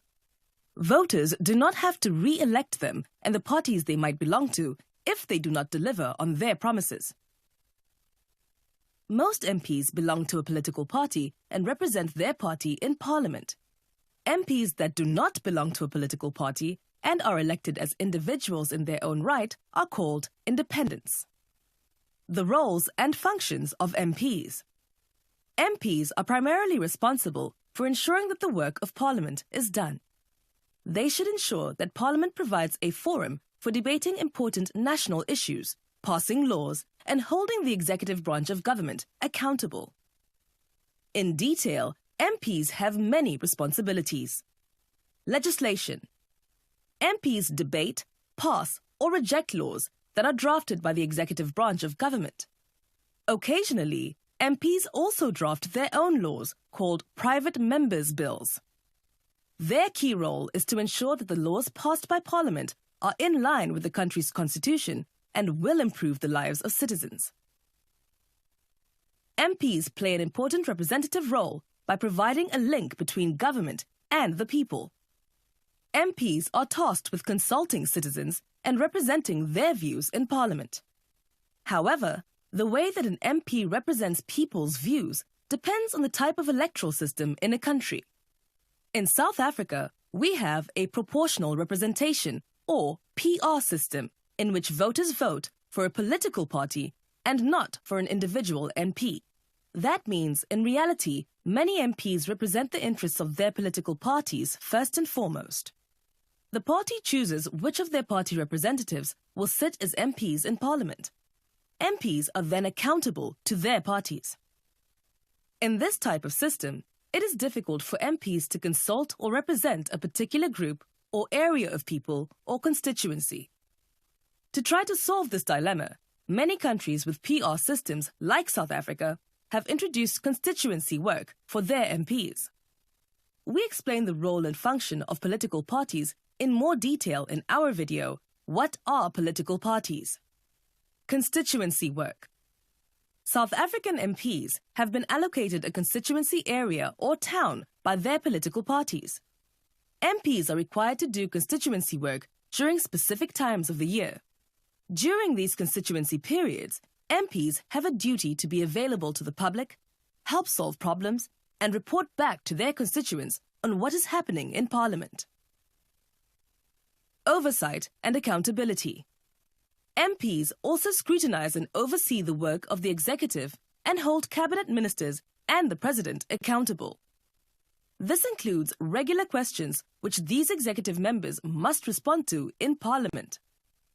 MPs also sit on parliamentary committees which oversee the work and spending of government departments.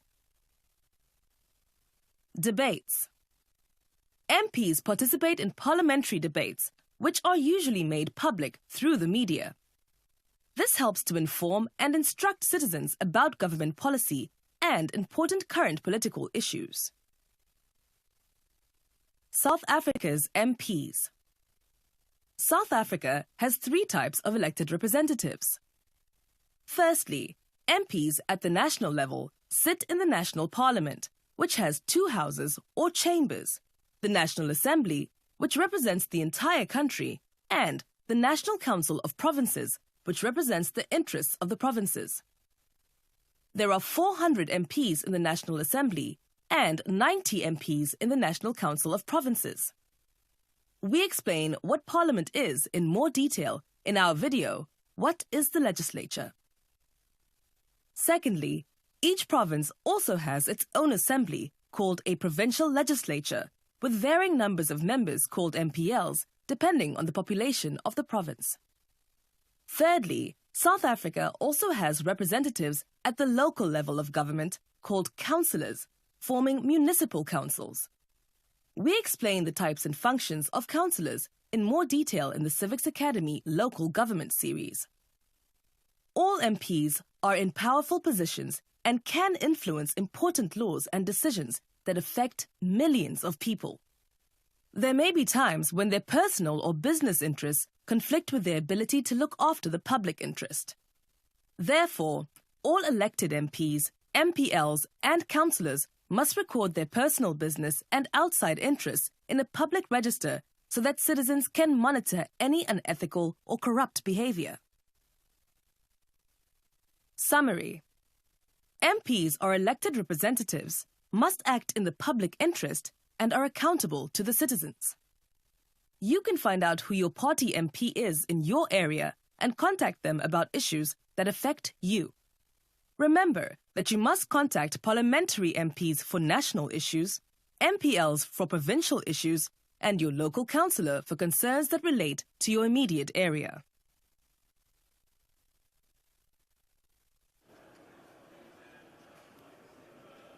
Welcome back to Parliament TV live coverage of the first sitting of the National Council of Provinces. We are a few minutes away, literally about 2 minutes away from the sitting, from the start of the sitting. As you can see, the members of the National Council of Provinces seated and ready for the House proceedings.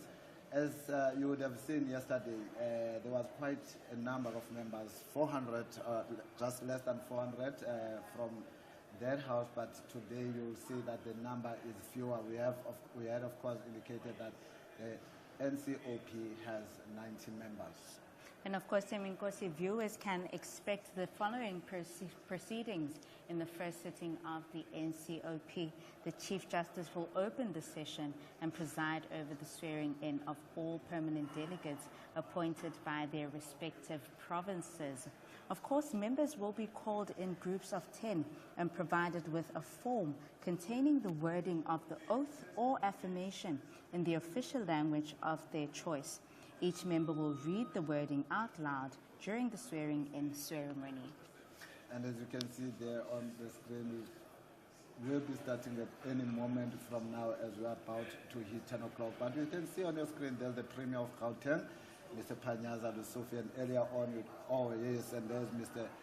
Zamani Soul of the Northern Cape, and earlier on we would have seen Mr. Oscar Mabuyane and Dr. Popi Ramatuba of Limpopo. So we've got quite familiar faces in the house, although many of them might be new to the National Council of Provinces. There's a representative of SALCA who had indicated that SALCA sends 10 members to the National Council of Provinces. Yes. And of course, Teminkosi, it's important to note how gorgeous the chamber is looking. It's beautifully dressed. And of course, members are engaging with one another, anticipating the proceedings of the first sitting of the National Council of Provinces. And you have just seen that the Secretary General of the African National Congress, Mr. Figlem Balula, seated next to Ms. Nomvula Mukonyane, the First Deputy Secretary. And there's Mr. Panyaza Lusufi, as I have indicated, Premier of Gauteng Province. And I can tell you now, the viewers shouldn't be expecting to see Ms. Sylvia Lucas, the former Deputy Chairperson of the National Council of Provinces, in that sitting, as she was sworn in as a member of the National Assembly yesterday. So there is no way that a member of Parliament can be a member of both houses. It's either you're a member of the National Assembly or you're a member of the National Council of Provinces. And of course, Temikos, it's important to note that similarly to what happened in the National Assembly yesterday, when there were more than one nominations for an office bearer position, that all necessary voting infrastructures have been meticulously prepared to ensure a smooth and secure election process should the need arise.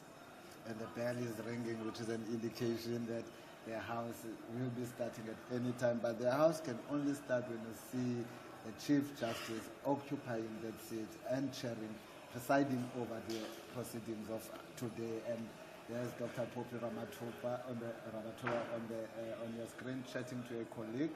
And you can see some few seats that have not yet been occupied. And yes, as I've indicated earlier, we have the SG, Secretary General of the African National Congress. We have the First Deputy Secretary, Ms. Nomvula Mukonyane, and many others. And as you can see right there, it's a diverse group of members of Parliament. A lot of interaction, a lot of talking there, and members are ready. They have and a lot of cell phones. Yes, of course. Content is a must. Of course, members are interacting with one another, and obviously in anticipation of the first sitting of the NCOP. And I think with the Chief Justice having to preside over these proceedings, it's important to further note the role that he plays as the judiciary in presiding over the proceedings of the legislature. And there we can see the sort of independency on these separate arms of state. And like I said, what we can expect from today, as soon as the Chief Justice takes the seat, then we'll outline the rules, and then we'll then move into the nomination of a chairperson candidate, which he will preside over. And once the chairperson has been elected, the chairperson will then take the seat, and it is then that the chairperson will preside over the election of the deputy chairpersons. Because just to remind our viewers again, we have a chairperson, we have a deputy chairperson, and we have a second deputy chairperson. However, the second deputy chairperson is only appointed for a year on rotational basis, although whereas the deputy chairperson serves for a period of 5 years. Viewers should note that we are here as a result of the national and provincial elections that happened on the 29th of May, when South Africans went out and cast their vote. This is the result of that vote, and this is the result of their voice. And these are their representatives within the National Council of Provinces. And Advocate Pindela earlier indicated that once this house has been constituted, that it is then that members will then attend orientation programs, induction, on the work of the institution, on the work of Parliament. Members will be taught the rules, how to conduct oversight. There's so much that will be happening immediately after these two houses have been constituted. We expect that at least by July we'll then see that Parliament beginning its work for the 7th administration. Of course, it's important to say that the National Council of Provinces is one of the two houses of Parliament of South Africa, established to ensure that provincial interests are represented at the national level. And that is why we mentioned that I think viewers will appreciate the fact that the provincial legislatures are much closer to the people of South Africa and to the people in their provinces specifically, and the challenges that they face there. Of course, the NCOP was created following the first democratic elections in South Africa in 1994, replacing the former Senate, the Senate which was the upper house of Parliament under the apartheid regime. Of course, unlike the Senate, which primarily functioned as a reviewing body, the NCOP was designed to be more participatory and representative of provincial interests. And just to remind our viewers at home on who are the elected provincials, premiers, and who are the premiers of the provinces and the speakers of the legislatures, we know that in Gauteng province, it's just been on your screen, we have Mr. Panyaza Lusufi, who's been elected as a premier from the ANC, and we have the speaker, Ms. Audrey Musopio. I hope I'm saying it right, Sevo, the speaker of the Gauteng legislature. The speaker of the Gauteng legislature is Mtate Audrey Musopio.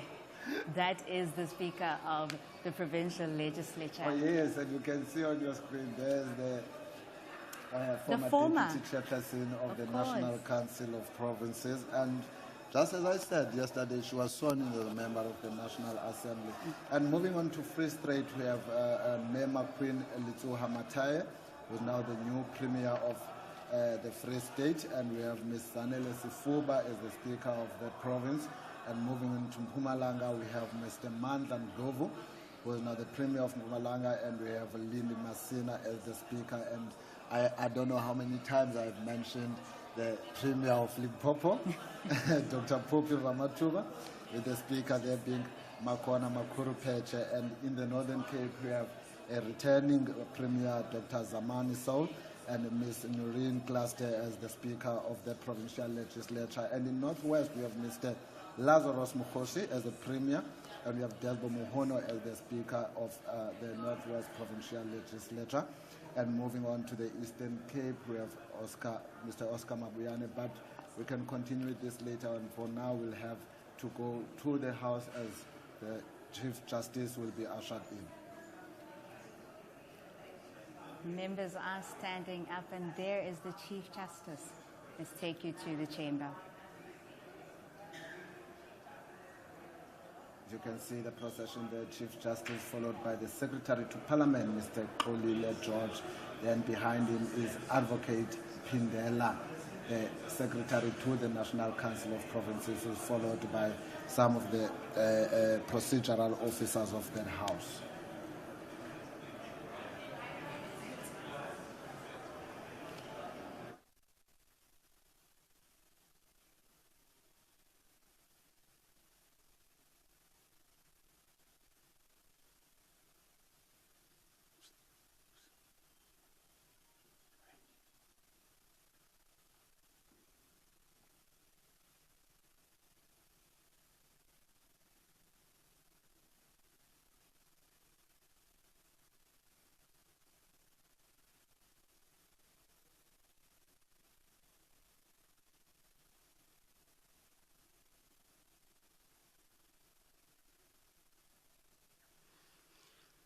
I will now request the rendition of the national anthem by the parliamentary choir.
South Africa, South Africa. Eighty no fun on sayem, eighty deep fan on sien, or seven, but the grand say on what ye, South Africa to come together, and united we shall stand. Let us live and strive for freedom in South Africa, our land.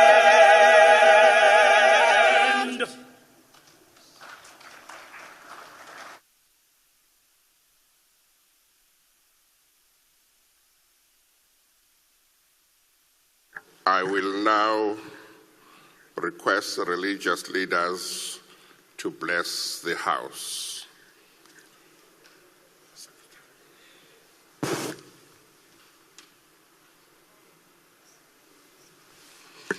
You may be seated.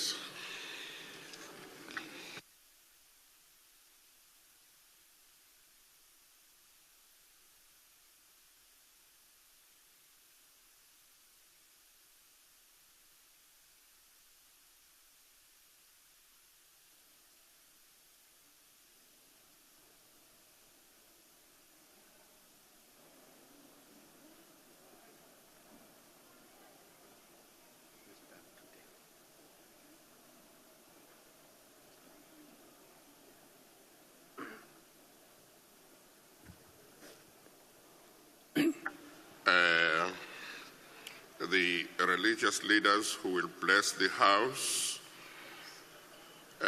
and each one will take no more than 1.5 minutes, are the following, and they will come in this order. Dr. Bishop Templeton Mbegwa from the Pentecostal Church, Mr. Kitibai Panja from the Hindu Faith, Reverend Rodney Whiteman from the Western Cape Provincial Council of Churches. Yeah, that is the last one. Thank you. 1.5 minutes each. Let us all stand and close our eyes and pray together. Heavenly Father, in the name of our Lord Jesus Christ, we come before your throne this morning. We just want to say thank you for our country. Thank you for this parliament. We dedicate this house unto you. We trust that, Almighty God, all the proceedings, every utterance, every discussion will be from you. Father God, we are here to bless the 7th Parliament, the first sitting of this House. Father God, we bless the Chief Justice who's going to chair the proceedings. Father God, and the elections and those that will be elected, we dedicate them unto you in advance. Each and every political leader that is in this house, Father God, we challenge them to call upon your name so that you can answer and honor them. Through these leaders, South Africa will be blessed. Without them acknowledging that you are the sovereign God, you are the true omnipotent, you are the true omniscient, you are the true omnipresent. We dedicate, Lord, South Africa and the people of South Africa, wherever in each corner, we bless them in the name of Jesus Christ. Amen.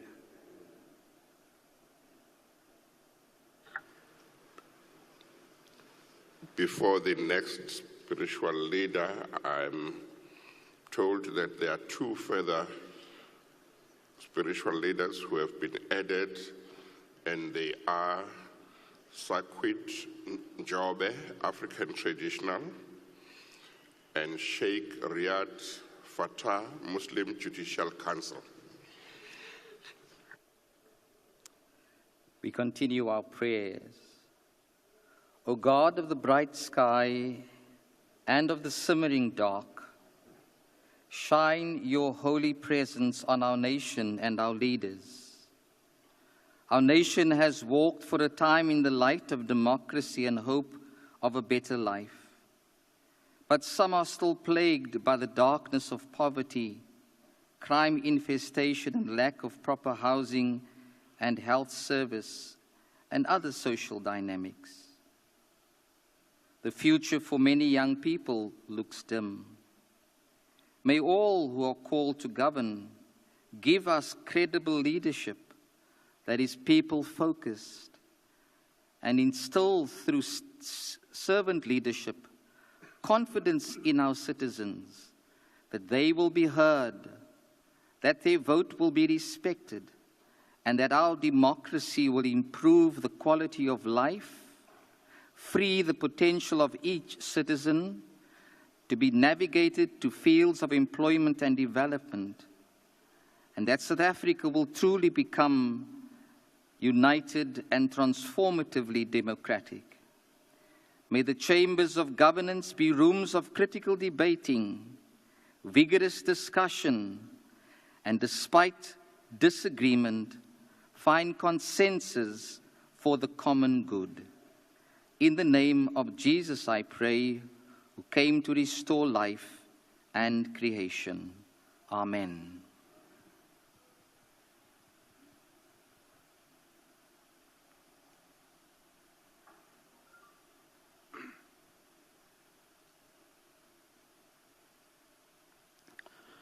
Om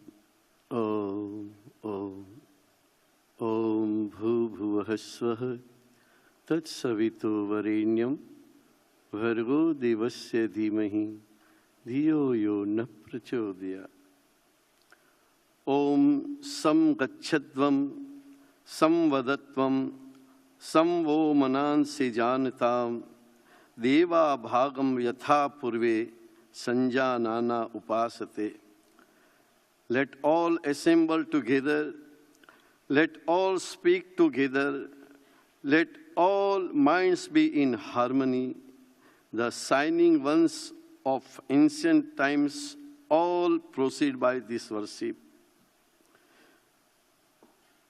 The place is common, these thoughts are common, so let our hearts be shared as well. Let all thoughts, all minds, and all hearts be united so that all may enjoy peace and contentment. O Almighty Parameshwar, God, Malik, may you grant your all kind of blessing to this very beautiful rainbow country, South Africa. Sarve bhavantu sukhinah, sarve santu niramaya, sarve bhadrani pashyantu, ma kaschid dukh bhag bhave. Om Shantihi, Shantihi, Shantihi.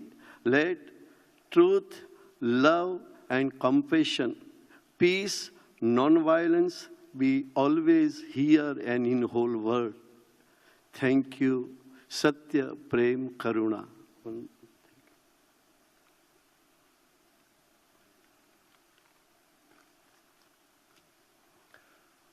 Masicama kusheni. Ndiyacama gusha kwizihlelo zomzonsundu ngokubanzi. Ndiyacama gusha kumathamba amhlophe alela ukuthula. Ndicama gusha kuni ngokusiphahla ndisizokufika kwesi sakhiwo esizakubumba urhulumente wamaphondo. Shukumani manyango omzonsundu kuba namhlanje isizwe similisela isikhokhelo esitsha sephondo samaphondo. Buyani emiqolombeni, emaweni, emilanjeni, engetheni naselogcwabeni nizokunika umkhombandlela. Thobani intsikelelo nobulumko khona ukuze ilizwe liqingqe libheke phambili. Ndiyacamagusha ndinqula ndisithi mabubhange ubumnyama kube chosi kube hele camagwini.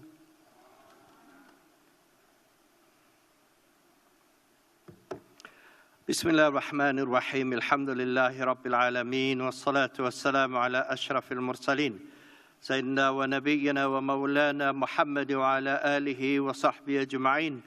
اللهم أصلح لنا في ديننا الذي وعصمة أمرنا، وأصلح لنا في دنيانا التي فيها معاشنا، وأصلح لنا في آخرتنا التي إليها معادنا. O God Almighty, improve for us our religion, which is our protection. Improve our world, which is our livelihood, and improve our year after, which is our return. اللهم اجعل هذا البلد آمنا مطمئنا وارزق أهله من الثمرات. اللهم اجعل هذا البلد آمنا مطمئنا سخاء رخاء. O God Almighty, make our country safe and reassured and provide its people with the fruits. O God, make this country safe and reassured with generosity and prosperity. Allahumma man arada bina sharran fa'ashghilu fi nafsihi wa radda kaydahu fi nahrihi. Allahumma la tu'akhidna bima fa'ala sufaha minna. O God, whoever intends evil against us, distract them within themselves and turn their plot away. O God, do not hold us accountable for what the foolish amongst us did in the past. ربنا آتنا في الدنيا حسنة وفي الآخرة حسنة وقنا عذاب النار. Our Lord, give us good in this world and good in the year after, and protect us from the torment of the fire. وآخر دعوانا أن الحمد لله رب العالمين والسلام عليكم ورحمة الله تعالى وبركاته.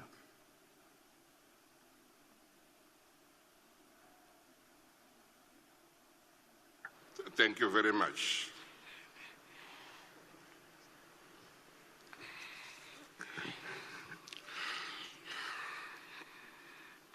This meeting is convened in terms of Section 64, subsection 4 of the Constitution of the Republic of South Africa. Permanent delegates will be requested to swear or affirm faithfulness to the Republic of South Africa and obedience to the Constitution in terms of Section 62, subsection 6 of the Constitution. We will now proceed to the swearing in of permanent delegates to the National Council of Provinces. Your names will be called per province. Thereafter, you will approach the table and form a line. And those who taking the oath will repeat after me, followed by those taking the affirmation. And once sworn in, delegates will take their seats to allow the next provincial delegation to approach the table. Delegates will be requested to sign the 2 copies of their certificates in the space provided for their signature and leave them on their tables.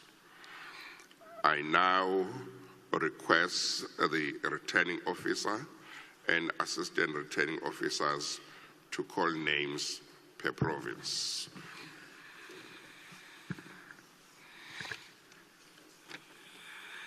Makifeni, Mwelo Nonkonyane, Mary Bernadette Ntlangisa, Mandla Matthews Peter, Joseph Hendrik Peter Bretz, Nolubabalo Patience Mcinga.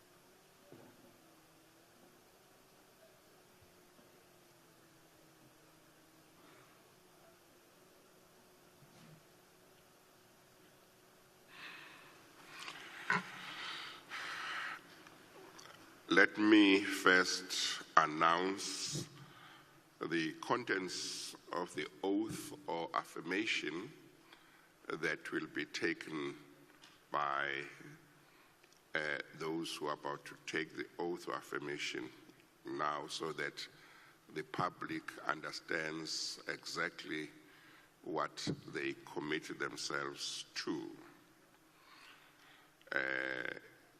It reads, I, and they will say their names, and in the case of an oath, swear that I will be faithful, I will faithfully and impartially discharge my duties in terms of the rules for the election of President of,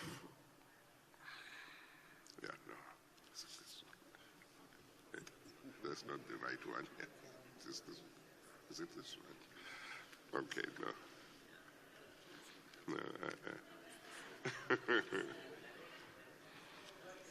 Is it this one? Should do. Just check it properly.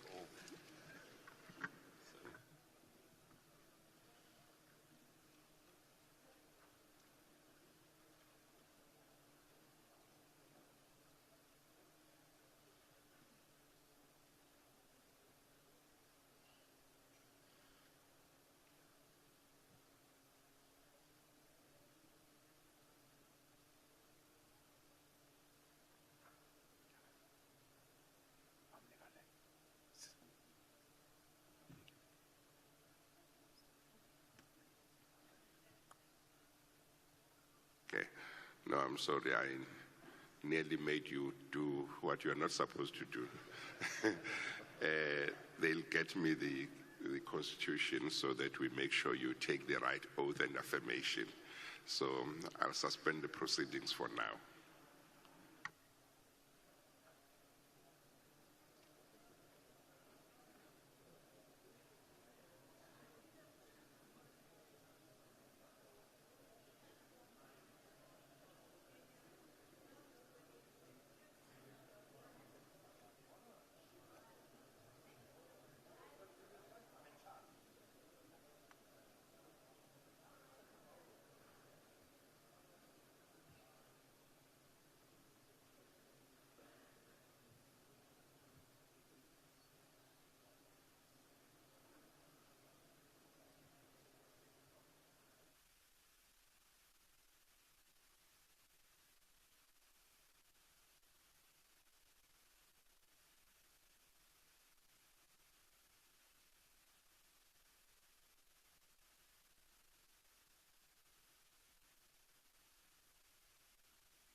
Thank you very much.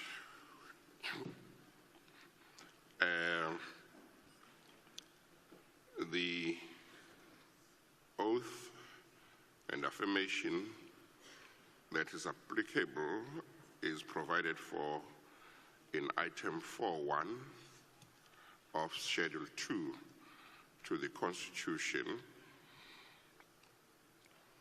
says oath or solemn affirmation of members of the National Assembly, permanent delegates to the National Council of Provinces and members of provincial legislatures. And of course, this is permanent delegates to the National Council of Provinces. And 4.1 says members of the or permanent delegates of the National Council of Provinces must, before the Chief Justice or a judge designated by the Chief Justice, swear or affirm as follows. And I'm just going to read the oath stroke affirmation so that the public knows what those who are taking the oath or affirmation commit themselves to. It reads, I, and then it will be the name of the person, swear, that is in case of an oath, solemnly affirm, in the case of an affirmation, that I will be faithful to the Republic of South Africa and will obey, respect, and uphold the Constitution and all other law of the Republic. And I solemnly promise to perform my functions as a permanent delegate to the National Council of Provinces to the best of my ability. And in the case of those taking the oath, they will then raise their hand and say, so help me God. And in the case of those who take the affirmation, they will say, I do. That is the contents of the oath that the permanent delegates will be taking. I've now read the oath and the affirmation. Is there any one of you who has an objection to taking the oath or affirmation? Everyone either takes the oath or affirmation, is that correct? Yes. Do you consider the oath or affirmation binding on your conscience? Yes. Yes. Thank you. You will then say after me, I swear, in the case of those who take the oath say swear, and those who take the affirmation say solemnly affirm. Okay, I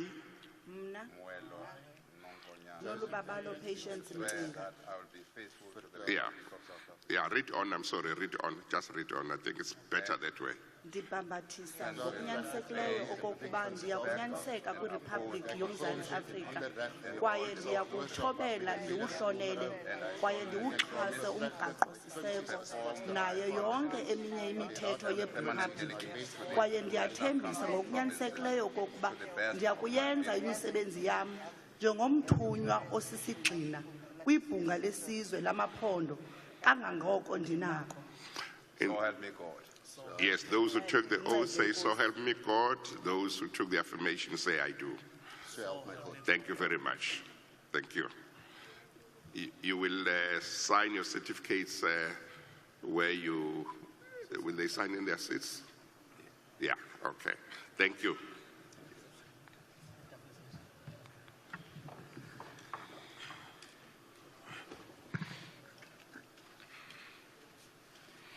Mapule Gladys Damini, Edwin Pizzo, Noe, Begizizwe Abram Khadebe, Iko Skiergel, Mandisa Makesin, Tamarin Briet,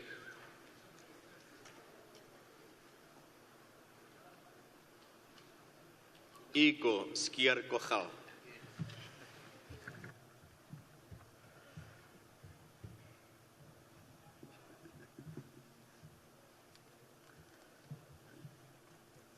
Thank you very much. You have read the oath or affirmation, or you heard it when I read it, is that correct? Yes. Do you have any objection to taking it, whether it's the oath or affirmation? No. Do you consider it binding on your conscience? Yes. Please read it aloud. I, Igor Skierkogel, swear that I will be faithful to the Republic of South Africa and will obey, respect and uphold the Constitution and all other laws of the Republic. I solemnly promise to perform my functions as a permanent delegate to the National Council of Provinces to the best of my ability. So help me God. Those who took the oath, raise your right hand and say, so help me God. So help me God. Those who took the affirmation, say, I do. I do. Thank you. You will sign your certificates at your seats. Oh, you already signed them.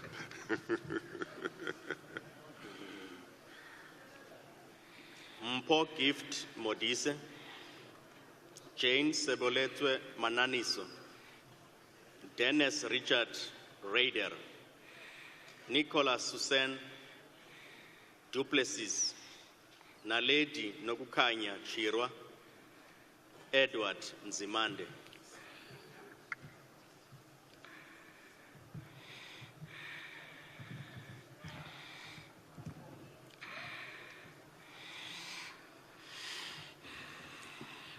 You are aware of the oath or affirmation you are about to take, is that correct? Yes. Do you have any objection to taking it? No. Do you consider it binding on your conscience? Yes. Please read it aloud. I, solemnly affirm that I will be faithful to the Republic of South Africa and will obey, respect and uphold the Constitution and all other laws of the Republic. And I solemnly promise to perform my functions as a permanent delegate to the National Council of Provinces to the best of my ability. So help me God. Thank you. Those who took the oath, raise your right hand and say, so help me God. So help me God. Those who took the affirmation, say, I do. I do. Thank you. You will sign your certificates at your seats.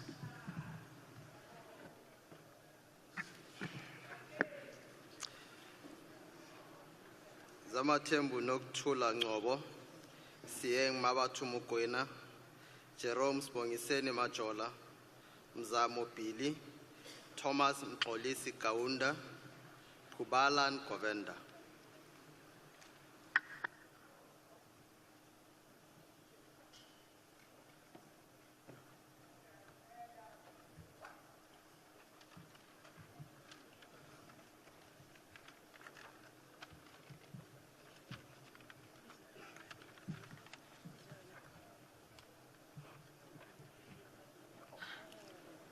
Are you familiar with the oath or affirmation you are about to take? Yes. Yes. Do you have any objection to taking it? No. No. Do you consider it binding on your conscience? Yes. Yes. Please read it aloud. I, Kaunda, swear that I will be faithful to the Republic of South Africa and will obey, respect, uphold the Constitution and all other laws of the Republic. And I solemnly promise to perform my functions as a permanent delegate to the National Council of Provinces to the best of my ability. So help me God. Those who took the oath, raise your right hands and say, so help me God. So help me God. Those who took the affirmation, say, I do. Thank you very much. You will sign your certificates at your seats.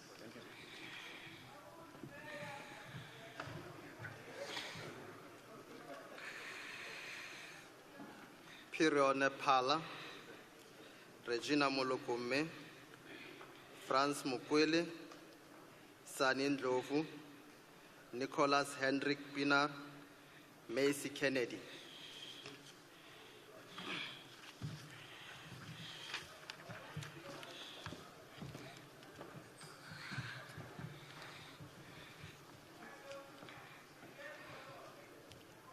Are you familiar with the oath or affirmation you are about to take? Yes. Do you have any objection to taking it? No. Do you consider it binding on your conscience? Yes. Please read it aloud. I, Kennedy, swear that I will be faithful to the Republic of South Africa and will obey, respect and uphold the Constitution and all other laws of the Republic. And I solemnly promise to perform my functions as a permanent delegate to the National Council of Provinces to the best of my ability.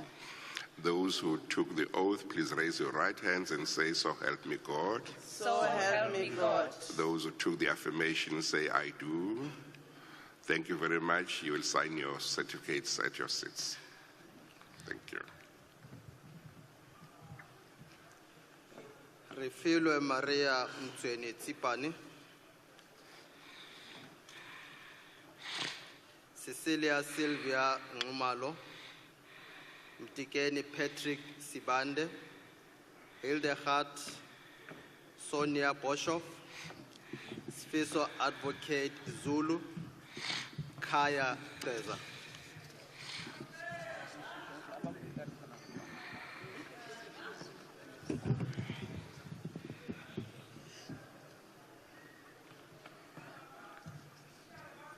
Sylvia Zulu, Sylvia Ngumalo Zulu. Okay. Cecilia Sylvia Ngumalo.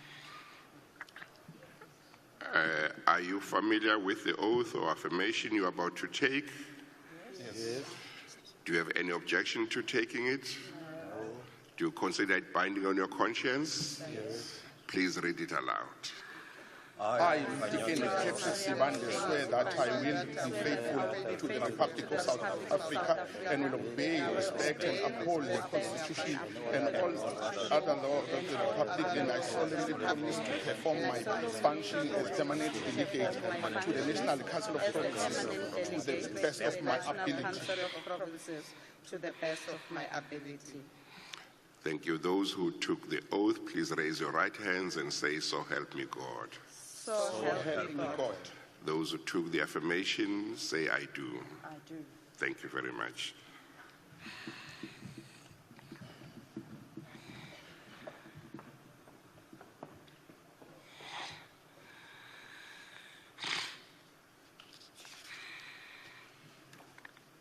Kedi Mosemane Khape Moimang, Desiree Wellen Finis, Solomon Patrick Mabilo, Ofense Jeremiah Mukai, Anacleta Matapelo Suisa, Hendrik Jacobus Vandenberg.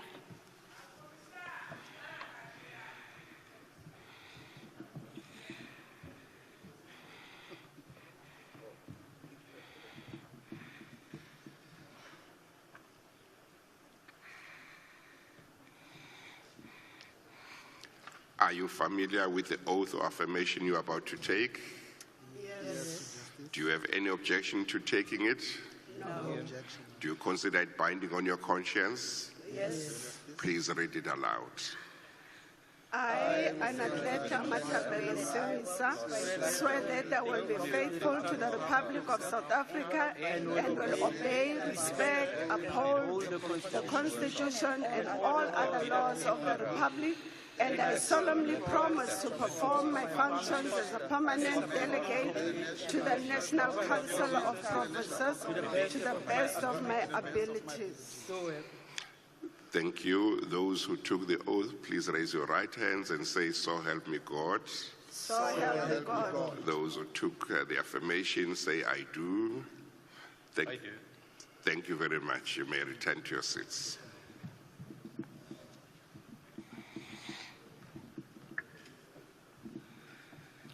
Sylvia Louise Sithole, Tibimalo Innocentia Lekwase, Bakisang Solomon Mabebu, Onika Dipuo Midupi, Jean Margaret Andrianse, Letitia Heloise Aris.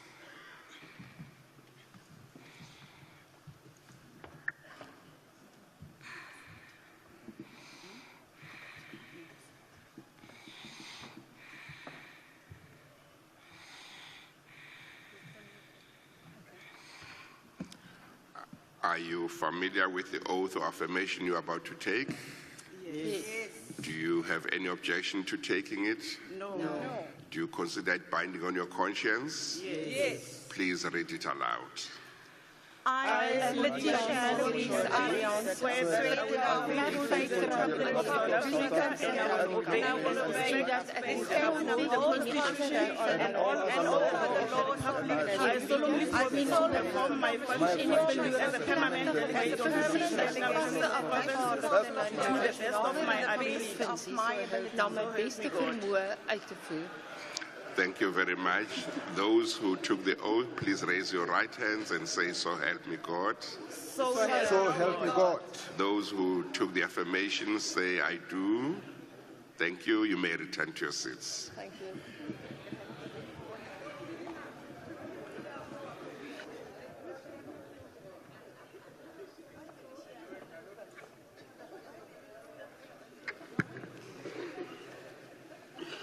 Frederick Jacobus Badenost, Nicholas Gottsel, Paul John Swart, Bino Jan Farmer, Matilda Baines, Virgil Gerike.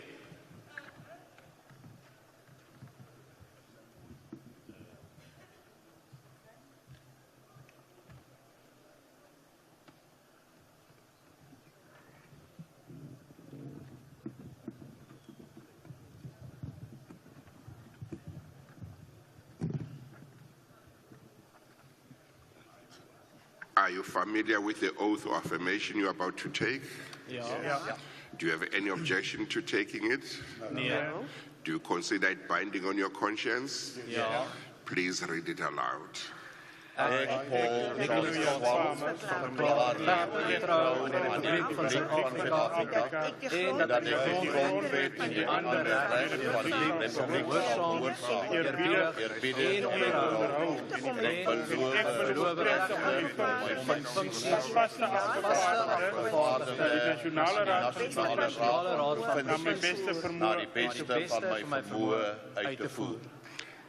Thank you. Those who took the oath, please raise your right hands and say, "So help me God." So help me God. Those who took the affirmation, say, "I do." I do. Thank you very much. You may return to your seats.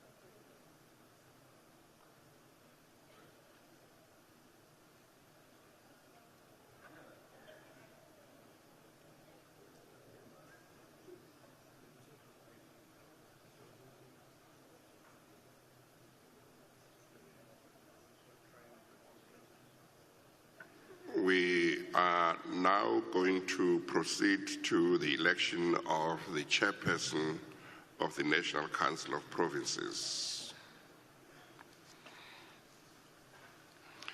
Before we do so, I would like to announce that the rules as contemplated in item 9 of Part A of Schedule 3 to the Constitution were made available to members.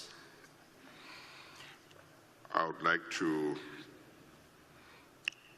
inform you that Mr. George, Secretary to Parliament, has been appointed as the returning officer as required by the rules.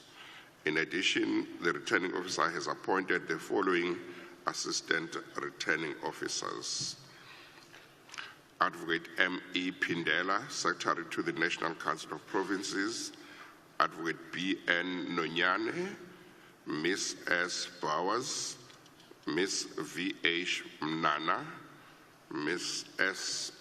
Ali; Advocate M.C.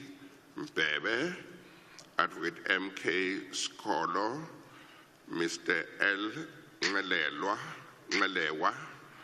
Ms. N.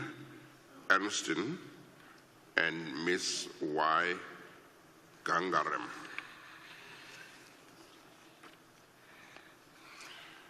And I would like now to inform you of the election procedure. Nominations should be submitted in the prescribed form and duly seconded. In terms of item 4 of Part A of Schedule 3 to the Constitution, no debate will be allowed. I now call for nominations of candidates in terms of item 2 of Part A of Schedule 3 to the Constitution for the position of chairperson.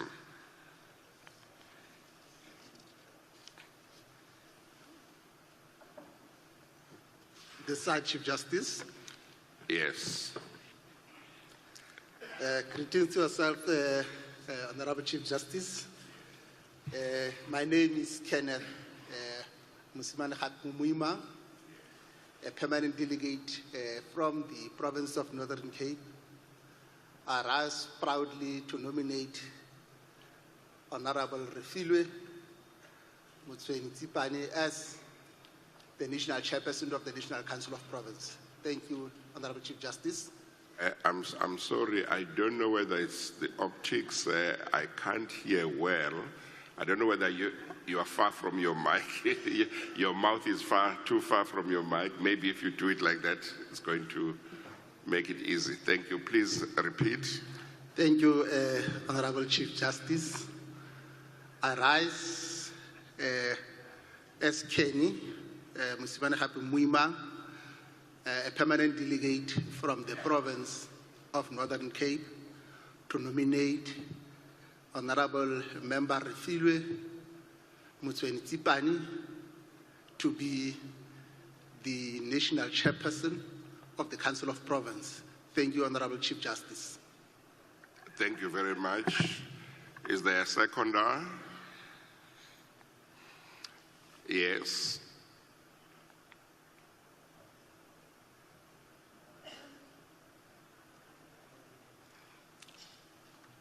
Okay, maybe move to another one that is working.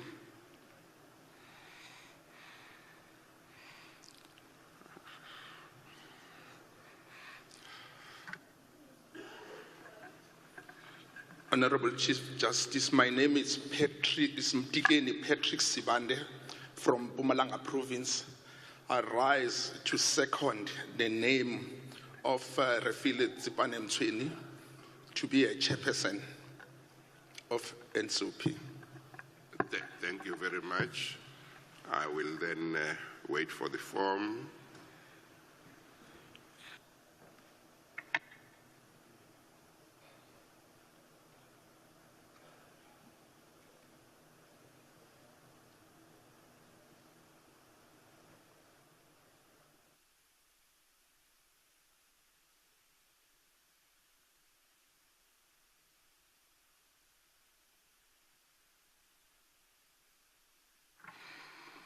I've got a form here, a nomination form. I have the name of Kenneth Moimang as the first proposer, and the second proposer, Mr. Mtikeni Patrick Sibande, but there are no signatures next to the names. I've got the name of Refilwe Mutsweni-Tsipane, and there is a signature.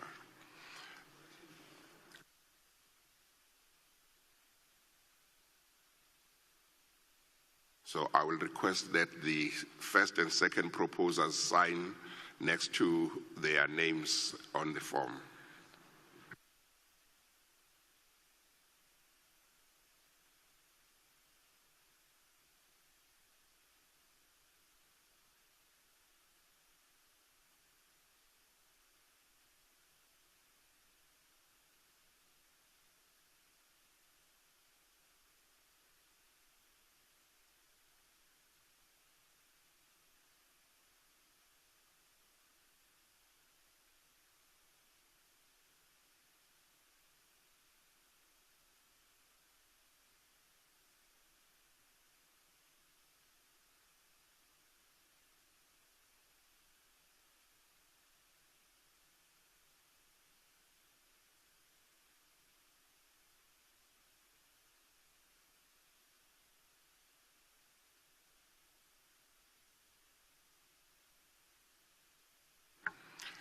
Now, this nomination form complies with the requirements and is valid.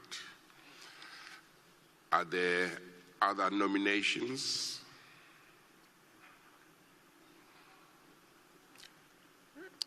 It looks like there is no other nomination. In that event, that means there is only one nominee, and I therefore declare Ms. Refilwe Msweni Tsipane duly elected.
Please fetch the chair, the usher of the black rod.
Chief Justice of South Africa, Honorable Justice Raymond Zondo, our honorable premiers in our midst, our honorable speakers of provincial legislatures, our chief whips of provincial legislatures, our heads of our institutions supporting democracy, members of the National Council of Provinces, members of the Diplomatic Corps, our Secretary General of the African National Congress, Comrade Fikile Mbalula, our first DSG of the African National Congress, Comrade Nomvula Mokonyane, our TG of the African National Congress, Comrade Dr. Gwen Ramokgopa,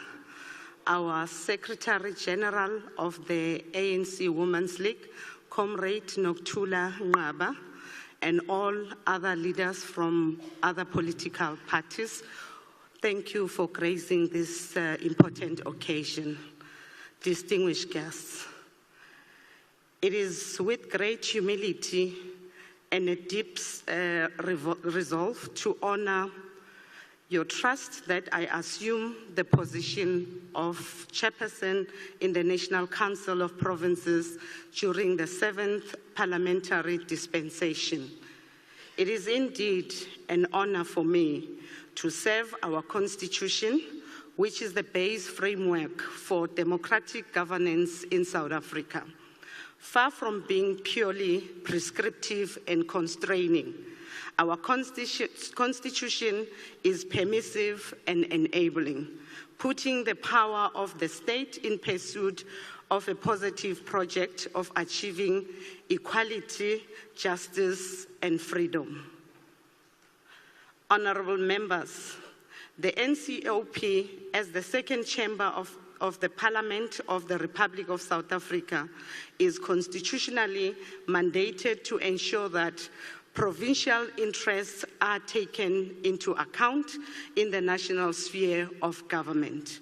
Since its inception, the NCOP has always played an important role in the promotion of the principles of cooperative governance and intergovernmental relations.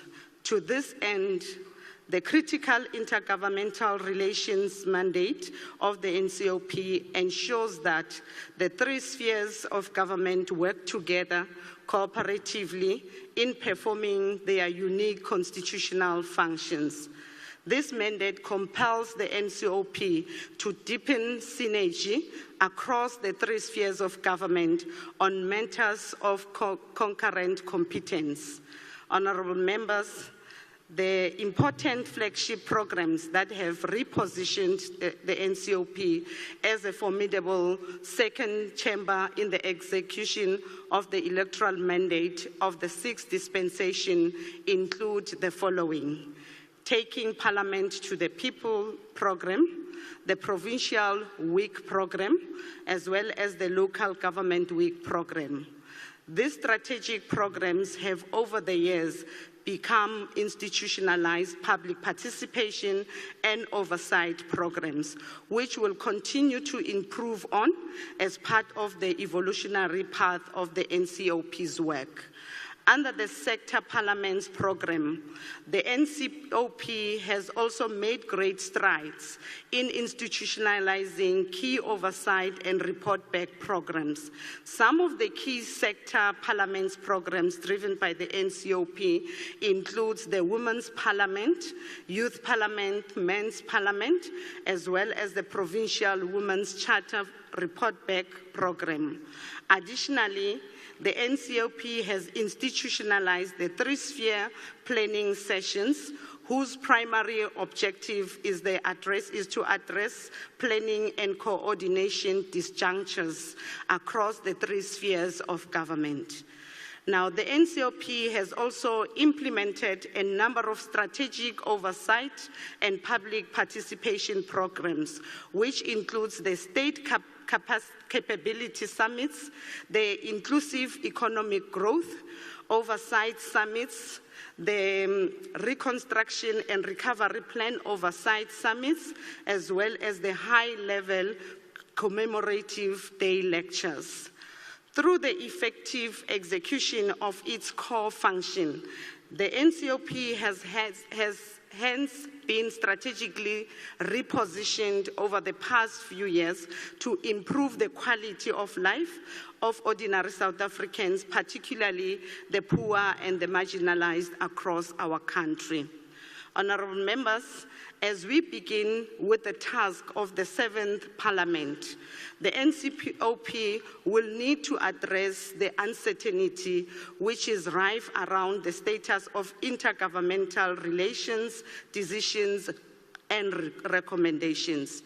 We must also address issues relating to who takes responsibility for the follow-up of recommendation, key executive undertakings, whilst addressing the lack of horizontal integration between activities of various government departments. To this end, the NCOP must foster and maintain a dynamic relationship with provinces, particularly the provincial legislatures, as well as the communities that we serve. It is my sincere hope that permanent delegates will serve as active agents for the ongoing promotion of a dynamic interaction with their provinces. The significance of this ongoing interaction cannot be overemphasized, as this facilitates a useful link between both provincial and national spheres of government. South Africa is still faced with a wide variety of developmental challenges, which includes the high levels of poverty, inequality and unemployment, slow economic growth, as well as the gender-based violence and femicide. As we enter this critical phase of advancing key policy deliverables across the length and breadth of our beloved South Africa, we must collectively strive to work cooperatively with all our stakeholders to address the developmental challenges of nation.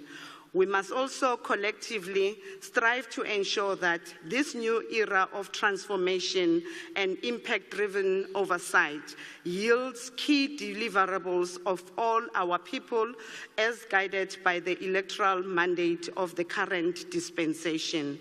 As I conclude, honorable members, allow me to take this opportunity to express my sincere gratitude to the former chairperson of the NCOP, the Honorable Amos Masondo, for the sterling work he has done over the past years. Let me also express my sincere gratitude to the former deputy chairperson of the NCOP, the Honorable Sylvia Lucas, including all other presiding officers of the 6th Parliament for their excellent work in managing the institution with such devotion.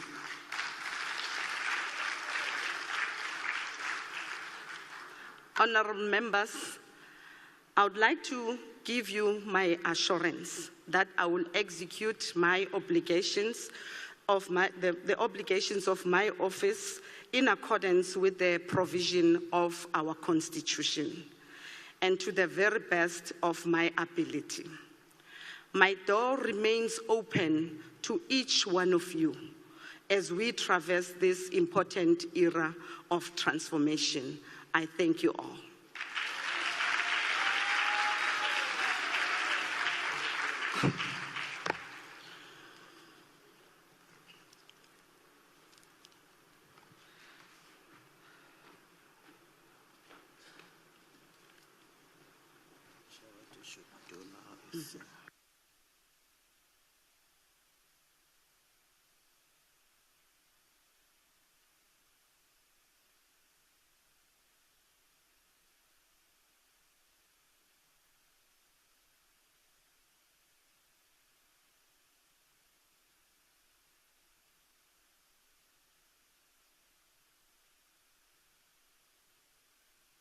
Honorable delegates, I have been informed that heads of delegation of the President of SALGA would like to convey congratulatory messages.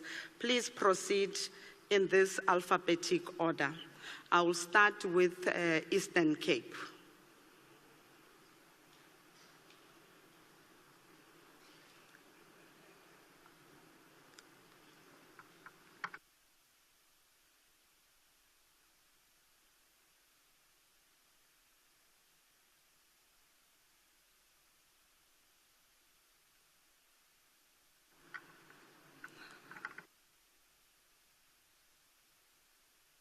If there isn't anyone from SALGA, may I call the heads of delegations to do that?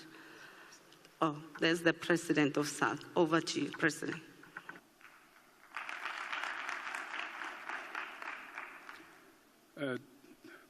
Chairperson of the NCOP, the Chief Justice, premiers of our land, South Africa, coming from different provinces, permanent delegates of this House. It is an honor to us as South African local government in building relations with the institution of this one, such as this one. Within the context of cooperative governance and intergovernmental relations, it's an honor to us to congratulate this House to elect the chair and a new chair, and we are hoping and believing that we will build on the work that we have done in the 6th Parliament to this 7th Parliament, with an intention of expeditiously dealing with the challenges that are faced by communities, working collaboratively as a single unit of government and responding to challenges that we are facing in our communities. And we hope and believe that the projects that we have agreed on the 6th Parliament, and as I listened to, as you outlined them in your welcoming statement, we really appreciate that, and it is our commitment as local government family to work with this House in dealing with the challenges of our communities. Congratulations for having a successful sitting. Thank you very much. Thank you very much, President. I will now proceed to the provincial leaders of delegations. I will start then with Eastern Cape.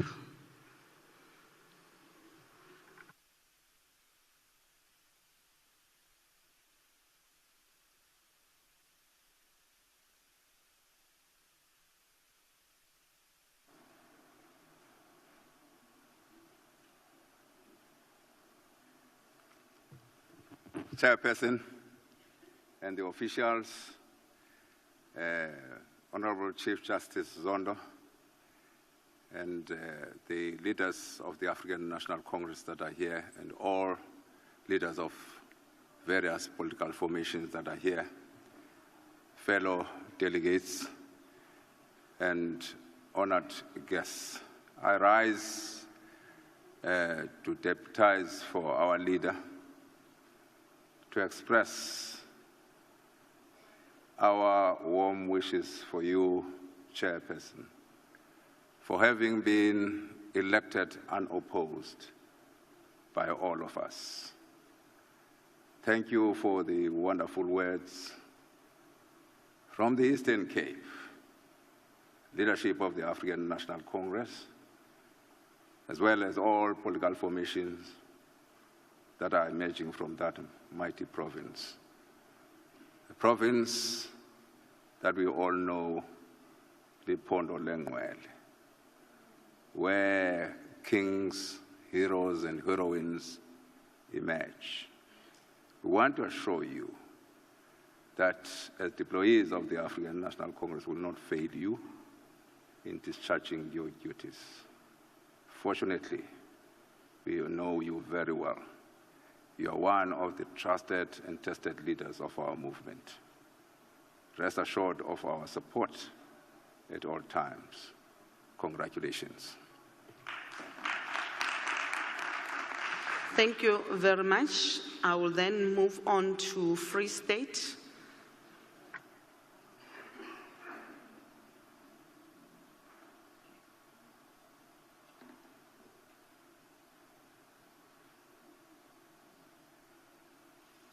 Thank you very much, Chairperson. To yourselves as the Chair, the newly elected Chair, the Chief Justice, honorable members, fellow South Africans, we are truly gratefully honored to congratulate you, Chair, on taking in office as the Chairperson, and also congratulate the incoming Deputy Chairperson, though not yet elected, so that we don't come on the podium to congratulate all of you at a later stage. We believe that we are witnessing something truly historic in the political annal of our great nation. We are, in some way, reminded today of the excitement and enthusiasm in our country at a time of our transition to democracy. We are also excited, Chair, to witness that in both two houses we have appointed both the Chair, who is a woman, and the Speaker of the National Assembly as a woman. We are saying we are grateful as a nation that we are led by women. People in our country have once more been inspired to believe that through common human effort, injustice can be overcome, and that together we can build a better nation for all. As honorable members are aware, the NCOP occupies a unique position within our constitutional system of governance. This derives from the fact that it is the only institution with this system that straddles all three spheres of government, being national, provincial, and local government. This places the NCOP as a strategic oversight position. It has possibility and a mandate to keep constant eye on the process that must integrate legislative and executive decision in all spheres of government. We therefore wish you strength and fortitude in the challenging days and years ahead. As a Free State province, we are saying congratulations on a very historic month, June month, a month of young people. Thank you very much, House Chair. Thank you very much.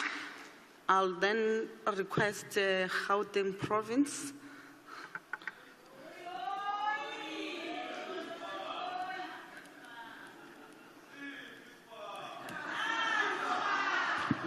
Thank you so much, Chair. Let me extend my warm greetings to our Chief Justice. Thank you so much, Chief Justice, and all the delegates that are here. Ours is simple. It's to serve our people, inspire them, and ensure that their lives are changed for the better. We are all told it's much better when we work together than when we are divided. We are all told it's much better when we don't leave anyone behind. And processes of the last 2 days or so have demonstrated one thing and one thing only. South Africa is now better. Ours is to fast-track that betterness. We are also told that in the new future, it's not the big that will defeat the small, it's the faster that will defeat the slow. Our task is to move with speed and move faster to serve our people. Madam Chair, congratulations. You enjoy our support in every inch of Gauteng. Thank you so much. Thank you very much. Can I invite the province of KwaZulu-Natal?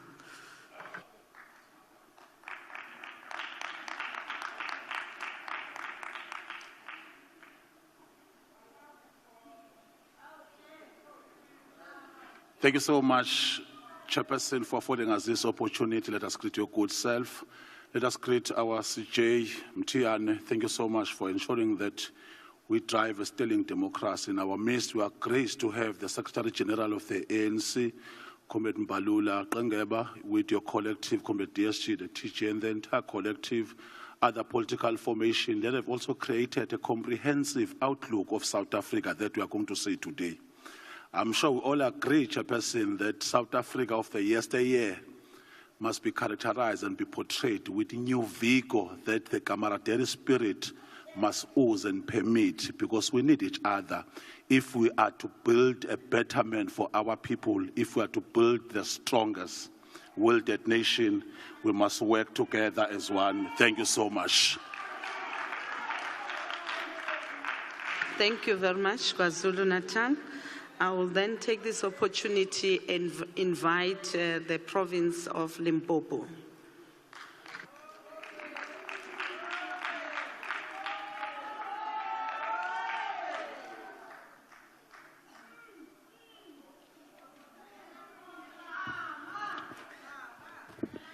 Thank you very much, Chairperson. A special greeting to Chief Justice Raymond Zondo, and also our Secretary General, who is also with our Deputy Secretary, First Deputy Secretary General, and our Treasurer General, the leadership of the African National Congress, delegates from all our provinces who are here. I rise on behalf of the People's Eden, the province of Limpopo, to convey our message of congratulations to you, Madam Chairperson, to say we are proud of your election and we want to guarantee you our support as the people of Limpopo. We are saying it's not going to be an easy journey, as you will note that one of the most responsibility bestowed on this National Council of Provinces is to make laws, and in making those laws, you would be forced to pass, to amend, and sometimes reject, because this is an important task. As provinces, we will need those laws to be passed. Sometimes we will differ, but we are hoping that through your guidance, you'll be able to navigate this house so that South Africa move forward. We want to always remember and ask all of us to remember that we are here because people have voted for us. Our people are not looking for slogans. Our people are not interested in the ideology. They are not interested into how much you can unpack Marxism. Our people are looking for jobs. Our people are looking for water. Our people are looking for quality education. Our people are looking for quality healthcare services. That's what we must remember at all times, as we will be differing into who can unpack Leninism better than the other. Thank you.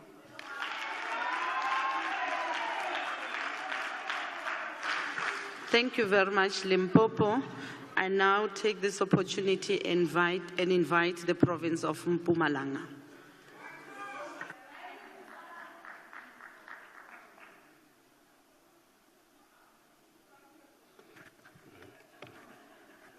Chairperson of the NCOP, thanks for this opportunity, and greetings to Chief Justice Zondo. I want to thank you for giving me this opportunity to congratulate you as you were elected today the chairperson of this important house. Honorable Comrade Refilwe Mtsweni Tsipan, I know you more than you know yourself. You are humble, honest, respectful, disciplined, democratic. You are always accountable, transparent, a person of your own ways. Yesterday, on behalf of the province of Mpumalanga, I said, go well and represent this province of Mpumalanga. Go there and be the ambassador of Mpumalanga. Only use words when necessary. I wish you all for all. Congratulations, Comrade Tsipan. Thank you very much, Chairperson.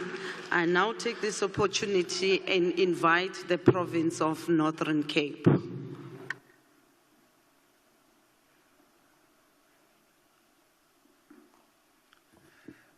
Ke go tlotlile modulasetulo wa Ntlha Bosetšhaba ya Kgaolo ya Diprovince, to the Chief Justice, esteemed members of this House, the leadership of the 6th administration that is present here, led by the Deputy Chairperson and the House Chairs. I saw Mama Mgwenya, but more than that, Bra Ambi, who indeed gave us a sterling leadership. Gobagi bana ga ka kakaretso le boeteledipele jwa mokgatlo o busang the top 7 under the stewardship of the Secretary General. Allow me to rise on behalf of the Northern Cape delegation, on behalf of Dr. Zamani's soul, to express our congratulatory remarks on your election, Mayor Refilwe Mtsweni Tsipan, as the chair of the National Council of Province. Indeed, our congratulatory remarks is informed by the fact that you were able to display sterling leadership to the people of Mpumalanga, but more than that, the guidance that you received from the ruling party, which is the dominant narrative informed by the outcome of the May 29 national and provincial election. Indeed, our starting point in terms of the congratulatory remarks to yourself is in expectation that you'll do everything in pursuit of our strategic objective of the mighty, mighty African National Congress to unite all the people of South Africa, Africans in particular, for the complete liberation of the country from all forms of discrimination. More than that, we will be giving you support. We express the commitment to fully give our commitment, our dedication, and commitment to ensure that indeed this house becomes a vibrant and energetic house. We do this, of course, appreciating the fact that the ground has shifted. The narrative that we have has given effect to the new political permutation that, as the country led by the mighty African National Congress and its partners in the GNU resolved to chart. And the ANC-led parliament was guided and heeded the call by George Willem Frederik Hegel when he advised as follows, I quote, "One cannot stand above society and take a position outside history. Indeed, in leading us, Honorable National Chairperson, let the concrete conditions dictate as to how we shall chart our path in this 7th administration." Again, congratulatory remarks to yourself, Honorable National Chair. Thank you. Thank you very much, Northern Cape. I now invite the province of Northwest.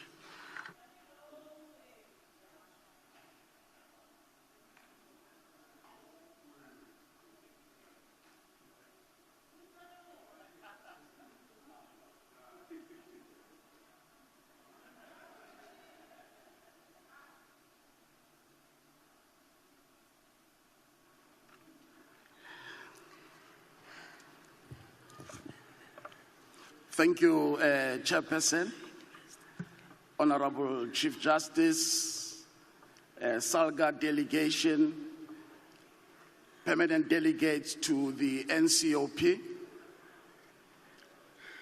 the leadership of the African National Congress present, and other formations and leadership of other political parties present. I greet you. And I'm saying people of the Northwest, they wish you a very successful session. I can tell you and assure you, Chairperson, that your election today demonstrates what is called the future is female.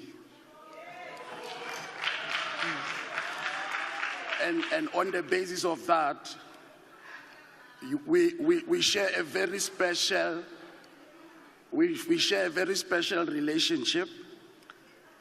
Myself coming from the Northwest in the district of Dr. Ruth Sekgomotsi Mompati, and yourself with the relationship of people of Ma Musa, and myself coming from the same region. We say we love you. We don't have any doubt that you grew in this movement. You are what you are today because of this organization called the African National Congress.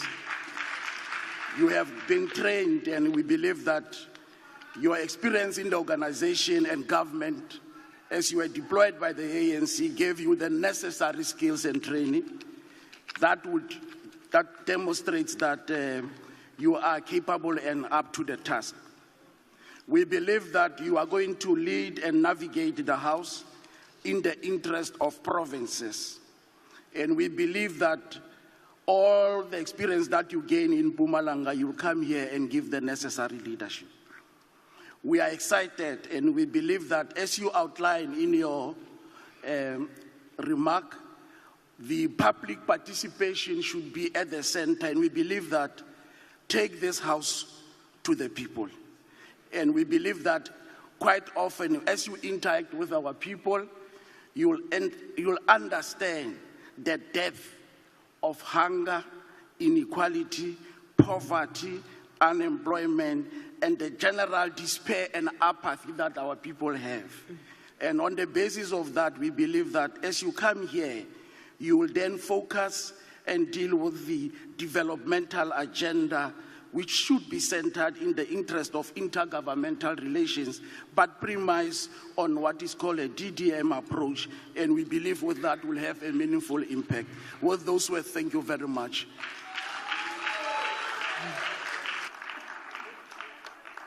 Thank you very much, Northwest. I'm now moving to the province of Western Cape.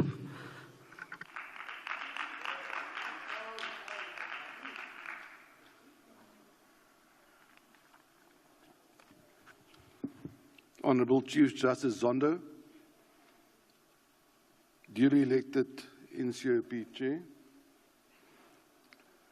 Honorable Permanent Delegates, leaders of the Democratic Alliance, leadership that are here today, thank you very much for being here, and distinguished guests. I bring you greetings from the well-run Western Cape. And may I say, Honourable Chair, congratulations on your election. To my friends in the African National Congress, I believe some humble pie will be served for lunch today. The National Council of Provinces play a crucial role in Parliament, as this is where the voices of residents in our provinces in South Africa are heard in Parliament through us, their delegates. We in the Western Cape look forward in playing our role as an integral part of the Government of National Unity project in rescuing South Africa, and much work needs to be done.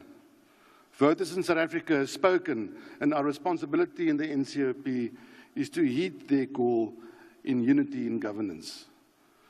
Honourable Chair, you will find that our House is indeed a house of robust debate, but this is always done in the spirit of a common goal to strengthen constitutional principles. We look forward to serving South Africa and all its residents in the 7th Parliament, specifically the National Council of Provinces. I thank you. Thank you very much. Honourable members, we will now move to the election of the Chief Whip of the National Council of Provinces. I wish to remind you that nominations should be submitted in a prescribed form and be duly seconded. I now call upon the nomination of candidates in terms of the Council Rule 14, subsection 1. Honourable member, I see the honourable member at the back.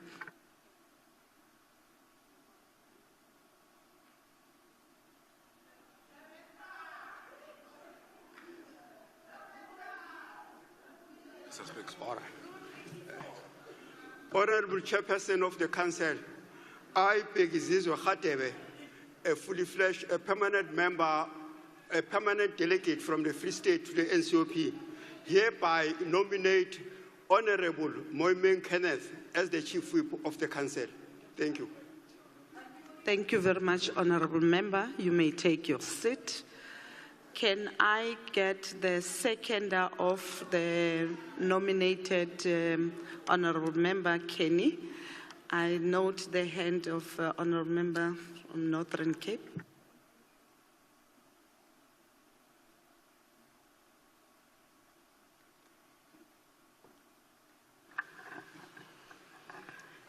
Honourable Chairperson, my name is Desiree Finis, Permanent Delegate of the Northern Cape.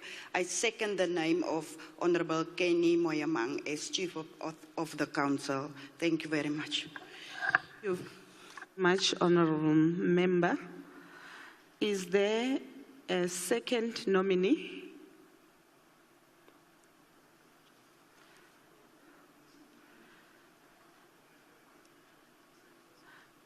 Can I request that those who nominated fill in the forms and send them back to the Secretary of the House?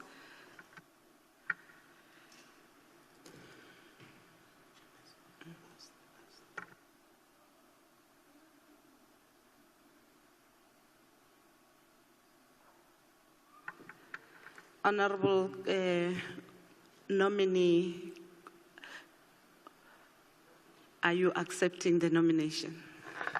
Ke go tlhompile modulasetulo wa bontsi ba bosetšhaba ke amogela tsitsinyo jaaka semesegolo sa ntlo ena.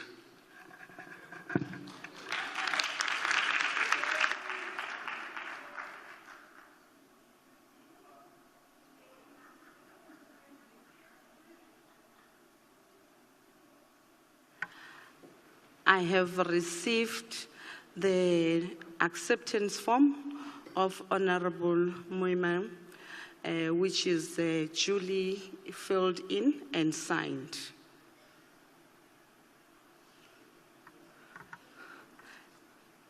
Can I get the other forms? Do you have them?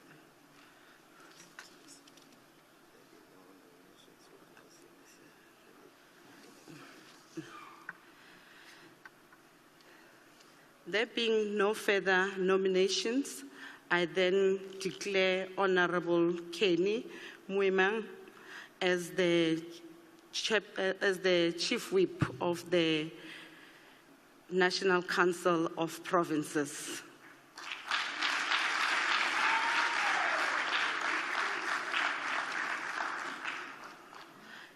And on behalf of all present here today, I wish to convey our congratulations to Honorable Moimang as the Chief Whip of the House. Congratulations.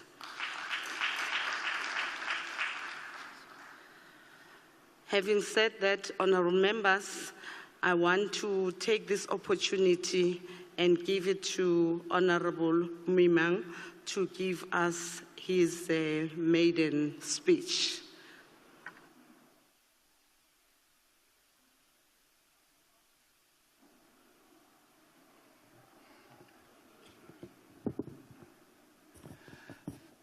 Thank you, Honorable Chairperson of the National Council of Province, Honorable Mayor Refule Ntweni Tsipani, to the Chief Justice Raymond Zondo, honorable members of the Council, both permanent and special delegates, our special guests in the gallery, particularly the former members of the National Council of Province, the leadership of and representative of the organized government, SALGA, the representative and leadership of the Institution of Traditional Leadership, to the leadership of the African National Congress that is present in this house, led by the SG and other officials that are here, and also members of other political parties that are here, and also those that are part of the GNU, members of the diplomatic corps, representative of the media, our guests in the public gallery,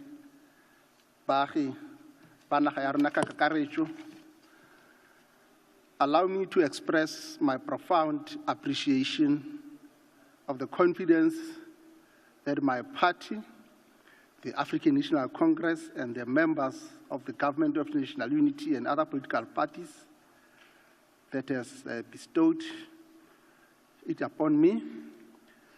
I'm indeed National Chair, humble, and can only assure all of you and the people of our country that it is not only through integrity, diligence, and hard work that honor associated with this position shall born. Indeed, National Chair, today marks yet another important milestone after the historic 2024 national and provincial elections. The election of the office bearers of the National Council of Provinces, which is the second house of our democratic parliament. We are assembled here on this day, National Chair, that precedes the 48th anniversary of the 1976 June 16 Youth Uprising that we are reconstituting Parliament as a central institution of democracy to continue the journey of addressing the historical injustices of the past. This imposes immense duty, National Chair, upon us never to fail the youth of our country. We do this indeed, humbled by the fact that the people, as final arbiter in the battle of ideas for the building of the national democratic society with social content, have spoken clear and loudly that united in our diversity, we must continue the journey started by our forebears, the founding fathers of our Constitution, and most importantly, the leaders of this august House in the democratic dispensation, the likes of Goff, the like of Menaledi Pandor, Memudise, Praambi, and also those that led under their stewardship and their respective deputy chairpersonship and house chairs. Among the abiding legacy of these leaders, which we must emulate, is how to unite in the midst of fundamental political and ideological differences in pursuit of the common national agenda, which is the creation of a national democratic society with social content. It is my assurance to the people of South Africa as the newly elected Chief Whip of this august House, National Chair, that will do everything to the best of my ability, supported by honorable members, to ensure that our differences do not stand on the way of a bigger national agenda of reconstruction and development program. National Chair, I implore all of us in this august House to join hands, united in diversity, to re-inspire the confidence of our people in Parliament as a central institution of democracy by pushing back the frontiers of unemployment, poverty, and inequality. We should do this mindful of the core constitutional mandate of this House, namely promoting and dispensing and deepening integrated cooperative governance and being the vanguard of the interest of provinces. At the core of this task, National Chair, should be the strengthening of our system of local government, which has over the recent past seen a need for cooperation, a need for capacity building. Informed by the diagnostic report of the National Planning Commission, which identified an area of integration, coordination, and cooperation between the three spheres of our system of democratic governance as one of the critical challenges of governance since 1994. Honorable National Chair, honorable members will agree that without a strong, robust, and effective local government, there can be no national reconstruction and development. Precisely by virtue of the fact that the Constitution locates this House at the intersection of the three spheres of our system of governance. It is therefore, in conclusion, Chair, my contention that turning the system of local government around should be among the critical tests against which the success of this House should be measured in this 7th democratic parliament. Honorable Chair, allow me to assure all political parties represented in this august House that every voice will be heard and persuasion should be the hallmark of our working style.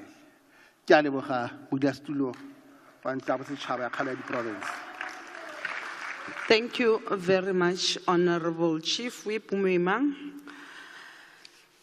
Honorable members, I would like to take this opportunity and thank Honorable Chief Justice Zondo, the leaders from various political parties, the former Deputy Speaker of the House, Honorable Sylvia Lucas, the Chief Whip, as well as the Deputy Chief Whip of the National Assembly, the special delegates, for your attendance and participation in the first sitting of the National Council of Provinces of the 7th Parliament. The House is adjourned.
In the month of June, Parliament joins the nation in commemorating Youth Month, a time to recognize the contributions and aspirations of the youth in our society, a time to reflect on the struggles faced by young people in the past and to celebrate their achievements in shaping the future. Youth Month holds great significance in South Africa as it marks the anniversary of the student uprising in 1976, when young people took to the streets to protest against the oppressive apartheid education system. Their courage and sacrifice have paved the way for a more inclusive and equitable society. Parliament acknowledges the importance of investing in the youth, as they are the future leaders, innovators, and change makers. It is committed to creating an enabling environment for young people to thrive, providing access to quality education, skills development, and economic opportunities. Through various initiatives and legislation, Parliament aims to address the challenges faced by the youth, such as unemployment, inequality, and limited access to resources. It recognizes the need for inclusive policies that empower young people and ensure their active participation in decision-making processes. As we commemorate Youth Month, let us reaffirm our commitment to supporting the youth and working towards a society where every young person can reach their full potential. Together, let us build a brighter future for the youth of South Africa. Parliament, empowering the youth for a better tomorrow. And welcome back to Parliament TV. And of course, that concludes the proceedings of the first sitting of the National Council of Provinces. And of course, this means that the House is duly constituted. Definitely, it's about the House. The National Council of Provinces has been duly constituted with the appointment of the chairperson of the National Council of Provinces, the former Premier of Mpumalanga, Ms. Refulwe Mutsweni-Tsipane, who now takes over as the chairperson of the National Council of Provinces, and she was elected unopposed, so we did not go through the process of voting that we went through yesterday because there were no other nominations. And upon that election, she emphasized the importance of the role of the National Council of Provinces, which is ensuring that provincial interests are taken into account in the national sphere. And furthermore, she gave her assurance to follow, to perform the task before her in line with the provisions of the Constitution and to the best of her ability. And after that, she then took over, after she was elected, she then took over the chair and presided over the appointment of the Chief Whip of the National Council of Provinces. I had explained earlier that it works differently to the National Assembly because the National Assembly Chief Whip is that of the majority party, but with the National Council of Provinces, the chief whip is for the National Council of Provinces. And in this instance, Mr. Kenneth Moimang, who was also elected unopposed, is now the chief whip of the National Council of Provinces for the 7th administration. And of course, viewers will appreciate the contrast of events and proceedings between the two houses. Of course, with the proceedings of the National Assembly, we all sat here until the wee hours of the morning, and for each and every office bearer, there were elections because there was more than one nomination for each office bearer. And of course, in contrast to the events of yesterday, this was quite smooth sailing. You had one nomination for the chairperson of the National Council of Provinces and one nomination for the chief whip, who will then also be an office bearer in this august house. And now ku-inaugurate upresident siyijonge uba loo nto leyo yenzeke ngolwesithathu, and once loo nto leyo yenzeka kulapho ke usawutsho sibona umongameli appointa ikhabhinethi yakhe ezokwazi nikeza i-direction to iparliament on how to establish its committees, because parliament can only establish its committees once there's a cabinet, because each committees of parliament, in particular the National Assembly, they are aligned to the government departments. For an example, if as a minister of traditional affairs and cooperative governance, then there will be a portfolio committee on traditional affairs and cooperative governance. Works a little bit different with the NCOP, as you have highlighted yesterday, that the NCOP has the select committees. But make it easy for our viewers to understand what we're talking about, maybe we should have a look at this clip which speaks on the role of the National Assembly.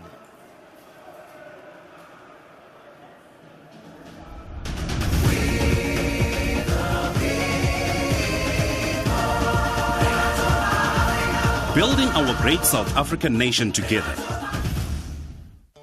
The Parliament of the Republic of South Africa consists of two houses, the National Assembly as well as the National Council of Provinces. The National Council of Provinces, or NCOP for short, is constitutionally mandated to ensure that provincial interests are taken into account in the national sphere of government. The NCOP is uniquely placed to reflect the diversity of our society and to synthesize the experience of those spheres of government charged with the great bulk of the task of implementing the country's national program of fundamental change, close quote. This is done through participation in the national legislative process and by providing a national forum for consideration of issues affecting provinces. The NCOP also ensures that local government concerns are represented at the highest level. The NCOP consists of 9 provincial delegations nominated by the provincial legislatures and a delegation from the South African Local Government Association, or SALGA for short. Each provincial delegation has 10 members made up of 4 special delegates drawn from the provincial legislature, including the Premier of the province or a person designated by the Premier as head of the delegation. These delegates may change from time to time. In addition to that, there are also 6 permanent delegates. This means every province is equally represented in the NCOP. Similar to its counterpart, the NCOP has office bearers who are responsible for overseeing the duties of the House. Chairperson and 2 deputy chairpersons manage the work of the NCOP and preside over debates, making sure that delegates can speak freely while remaining within the rules. Of the 2 deputy chairpersons, one is a permanent deputy chairperson who is elected for 5 years, while provincial premiers take turns being deputy chairpersons for a year. A provincial whip organizes the work of each provincial delegation. Parties with at least 7 permanent delegates and who do not have members functioning as provincial whips are also entitled to a party whip. The NCOP considers, passes, amends, propose amendments to, or rejects legislation. It must consider all national bills. The NCOP has oversight of the executive within its role as the representative of the provinces. The NCOP may require a cabinet member, an official in the national government or a provincial government to attend a meeting of the council or a committee of the council. The NCOP also conducts oversight visits to the communities in order to ensure that they get direct information on the needs and challenges of the people. All these efforts to make your future work better.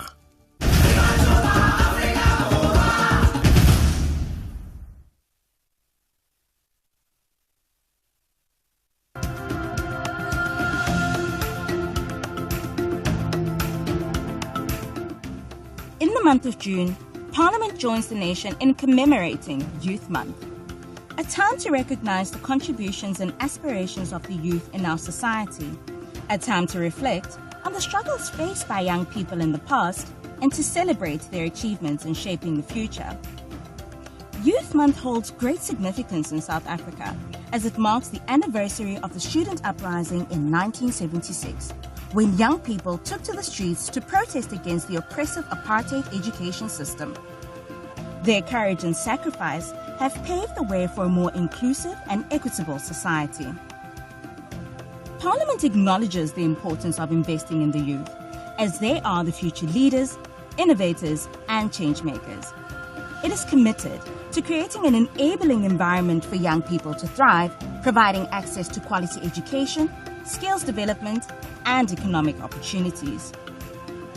Through various initiatives and legislation, Parliament aims to address the challenges faced by the youth, such as unemployment, inequality, and limited access to resources. It recognizes the need for inclusive policies that empower young people and ensure their active participation in decision-making processes. As we commemorate Youth Month, let us reaffirm our commitment to supporting the youth and working towards a society where every young person can reach their full potential. Together, let us build a brighter future for the youth of South Africa. Parliament, empowering the youth for a better tomorrow. Welcome back to Parliament TV, and if you have just tuned in, of course, the proceedings of the first sitting of the National Council of Provinces have been concluded. This means that the National Council of Provinces is duly constituted. Of course, viewers will appreciate the fact that the Chief Justice presided over the election of the chairperson of the NCOP and the newly elected chairperson of the NCOP, rather. She presided over the election of the chief whip of the House. I think it's important, Nkosi, that we appreciate the role of the Chief Justice, he played a significant role in both first sittings, both in the National Assembly and in the National Council of Provinces. Indeed, but they cannot go unnoticed, the role that has been played by the Chief Justice, Mr. Raymond Zondo. And as you have just indicated, the business of today has finished. The National Council of Provinces has been constituted. And for those that were unable to follow the proceedings and only joined us now, you can still watch all these proceedings. You can use our social media handle at Parliament of RSA. We are available on X, formerly Twitter. We are on Facebook. We are on Instagram, and we are on YouTube. It's at Parliament of RSA, and you can also watch 408 as we'll be replaying some of the events of this weekend. It's been a very busy 2 days for Parliament, but out of that busy 2 days, National Assembly has a speaker, a deputy speaker, the nation has a president, the National Council of Provinces has a chairperson and a chief whip. What else can we ask for? Now the work begins, Tim Nkosi. Now the work begins. Thank you so much for tuning in to Parliament TV. Of course, for more information on the functions and the roles of these different houses, you can visit parliament.gov.za. Lakali Bitso ke Tshepo Mori. Igama lami linguThembi Nkosi Ngoma, and goodbye.